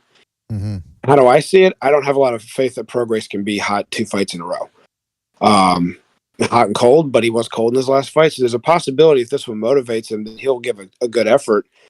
But with Haney having the momentum he has behind him currently, if Prograis doesn't knock him out, I don't see him getting the decision. Let me rephrase. If he doesn't convincingly beat him up. Basically, the way some people thought that Mayweather Pacquiao was, 9 rounds to 3 or 10-2. Any round that Pacquiao didn't actually back up and stagger Floyd didn't go to him. That's the way I see this fight being scored. If he doesn't convincingly knock Haney's head off balance and cause him to stagger, he's not going to win a round, because Haney's going to outwork him most of the rounds. And even if there's not a lot of action, if Haney's just moving, then they're going to give him the round for movement. So for moving and being quote unquote on his toes in boxing. So I don't see Prograis getting a fair shake in this unless he goes in there and really takes the fight to Haney and really tries to beat him up. Well, also consider this, guys. There's a 10-year difference here in this fight. Haney's 24, Barrios is, Prograis 34. So I don't know, man. It's that type of speed. But that's the other thing. Haney doesn't look good against southpaws. I mean, the few southpaws he's fought, Diaz and Lomachenko, he looked horrible in those fights. But Prograis, he doesn't really throw the straightest of shots, and he's one of those guys that he picked up boxing late. So a lot of his style is dependent on his on being unorthodox combined with his physical gifts. But he's going to be fighting a guy that's maybe faster than him and a little bit better schooled. So I don't know, guys. Well, what do you think? An early prediction here. I'm going to lean towards Haney. Hey, Gonzo. How you doing? Hey, how's it going, Chief, Mr. BDA? What's up? The guns. Yeah, I'll lean to Haney. Okay, so Gonzalo's going Haney. Jimmy, how about you, man? I don't know, bro. I almost can't say Haney. I'm so disgusted with him. Come on. Just celebrating that. Fuck that shit. Anybody who celebrates the judges, Robert, run that shit back. The fact that you won't give up your belts at 135 tells me you're still planning on doing something down at 135, but God knows I ain't gonna be fighting Lomachenko again. So yeah, I want Prograis to knock his fucking head off, but wait a minute. I do, yeah. I want to see him fucking blister that kid out. What's going on? Shut his father up. Just I don't like him. So well, okay. Yeah. But do I think Haney will? Yes, I think Haney has the footwork and the hand speed to keep Prograis lunging all night. But will he do it? Can his chin take the 140-pound power? Because again, he punches a lot harder than Lomachenko, and Lomachenko had him hurt on more than one occasion. Just to reach out and fucking hang on. Prograis is a bigger guy, so and that Haney uses that size, that length to keep people away, to keep people landing on him. So we'll see. But yeah, going into it right now, Haney has the momentum. But do I think Prograis can beat him? Absolutely. Will he? I don't know. I'll look at it more and more before the fight happens, but to make a real prediction. There you go. And a breakdown. Yeah, I think he needs to apply his strength, Jimmy, the body punching, because if he sits on the outside in the mid to outside range, just hanging his head to the side, waiting for Haney to throw, then to counter back, he's gonna be second best all night, and he's gonna lose like that. When he tries to get too cute, the judges, I think, when he starts boxing a certain way, like he did against Taylor, okay, he's winning rounds, but then he decides for some reason in his mind to change it up, then the judges are like, hey, what is he doing? Is he changing it up because he feels that he's getting a box that he has to try something else? But with him, I think it's just like he doesn't have a defined style. And in my opinion, the definition of his style is that he cracks hard, and he needs to go get his. Instead of trying to be like in your mind, I'm an elite starter. I'm gonna prove to myself that I'm a good boxer because I have that to deal with myself. That I'm not sure if I am or not. He has to get over that hump. That's a great way of putting it there, Guns. That's a great way of putting it. Now, Jimmy's giving Prograis a chance, too, based on that strength and the punching power. So that goes in line with what Gonzalo was saying. Like, don't try to be cute. Don't try to outbox the boxer. Just fucking put it on him. He's a smaller guy coming up from 135. The book is that he can't take a shot. So go ahead and then do it. And by the way, Prograis is 34. Can he start fighting with a little urgency? That's what I want to see happen here. Don't wait until the last 4 rounds, like Gonzalo said, to really put it on him. Fuck that. Go after the guy. Go after him already. Knock him out already. What the fuck? Like Teofimo Lopez Sr. said. And by the way, Jimmy, this is for you, man. Jimmy doesn't really like Haney, but I think he's just jealous of Haney's star power. Look at him. Let's just replay his one of his favorite videos. Him coming out of the club here or a restaurant. I don't know what it was. Look at the ovation he gets. Get away from the car, please. What's up, champ? We got some fans out here for you, champ. What's happening with you? Look at all those fans. I mean, look at all those fans, man. If it wasn't for the strobe light, I think people. Yeah, the 6'7" fucking stuttering buffoon comes out. The security with a flashlight. Why doesn't he come out? He's got a fucking strobe light in people's eyes. All right, okay. It looks like there's enough people out there that I can make a scene. Let's go. Imagine he had a. Like the girls like they looked over their shoulder, like, "Who is this clown? What are you doing?" Imagine the worst thing would have been the only thing worse, rather, he came out with a bullhorn or something, just fucking making a bunch of noise. Everybody, the champ is here. I mean, my goodness gracious. Yeah, but there's many people screaming to see him there as a word of Biden rally. Oh, come on. Now, why you got to get political, man? Come on. But, yeah, man, that's why. Whoa, we got Recognize jumping in here. Recognize, you there? Hello. How's it going? Yo, good, man. Good to hear from you. Let's play this video for Recognize, too. Recognize, when people say Haney doesn't have any star power, nobody knows who he is, this video just disproves it. Check this out. Stay away from the car, please. What's up, champ? We got some fans out here for you, champ. What's happening with you? Why is he wearing a Han Solo vest, too, by the way? I didn't know he was a star. I knew he was a nerd, but... Why did that guy say you got some fans out here and there's clearly nobody even looking at him? Because Haney slipped him $20 inside the fucking club to go out there and fucking say that. And I think there was one like 16-year-old kid, but yeah, nobody even walked up to him, even noticed him. Get away from the car, please. I'm trying to say, man, Devin Haney is a cornball. Like the wicked cringe of the boxing cornball. Like he's like you can see him in the back there waiting. Recognize he's waiting, like he's standing in the back there with the fucking bounce. Okay, you guys ready? Okay, let's do it. Like it's Secret Service having to run into a hostile crowd. Like, I'm gonna defend Haney. Cares, bro. I'm gonna defend Haney. I'm not sure it was his idea. Maybe it was one of his handlers, manager or something. Hey, this is gonna be great. This is gonna be great. Or maybe it was done without his knowledge. I don't know. But I would be, if he did do it and if he was behind this, then yeah, it reeks of desperation. Nobody knows him. From that little scene right there, nobody was looking in his direction except the guy that was like, "Yo, what's up, champ?" Like he was trying to sell it. You got some fans out here. I'm like, okay, I can't hear them. I don't see them. Where are they? Are they in are they the same people that fucking show up for Biden's rallies? No, come on, I get you. Chief, you see what you started, man? Come on, man. Hey, but look, I don't even know if you heard me when I said it. So. I did hear you. That's why I said, why are you getting political? Don't make it political. I don't know if he heard me. I don't know if he heard me. Believe me, he heard you. He and I think alike. Believe me, he heard you. Recognize he's always listening. His energy. No, believe me, Recognize heard you.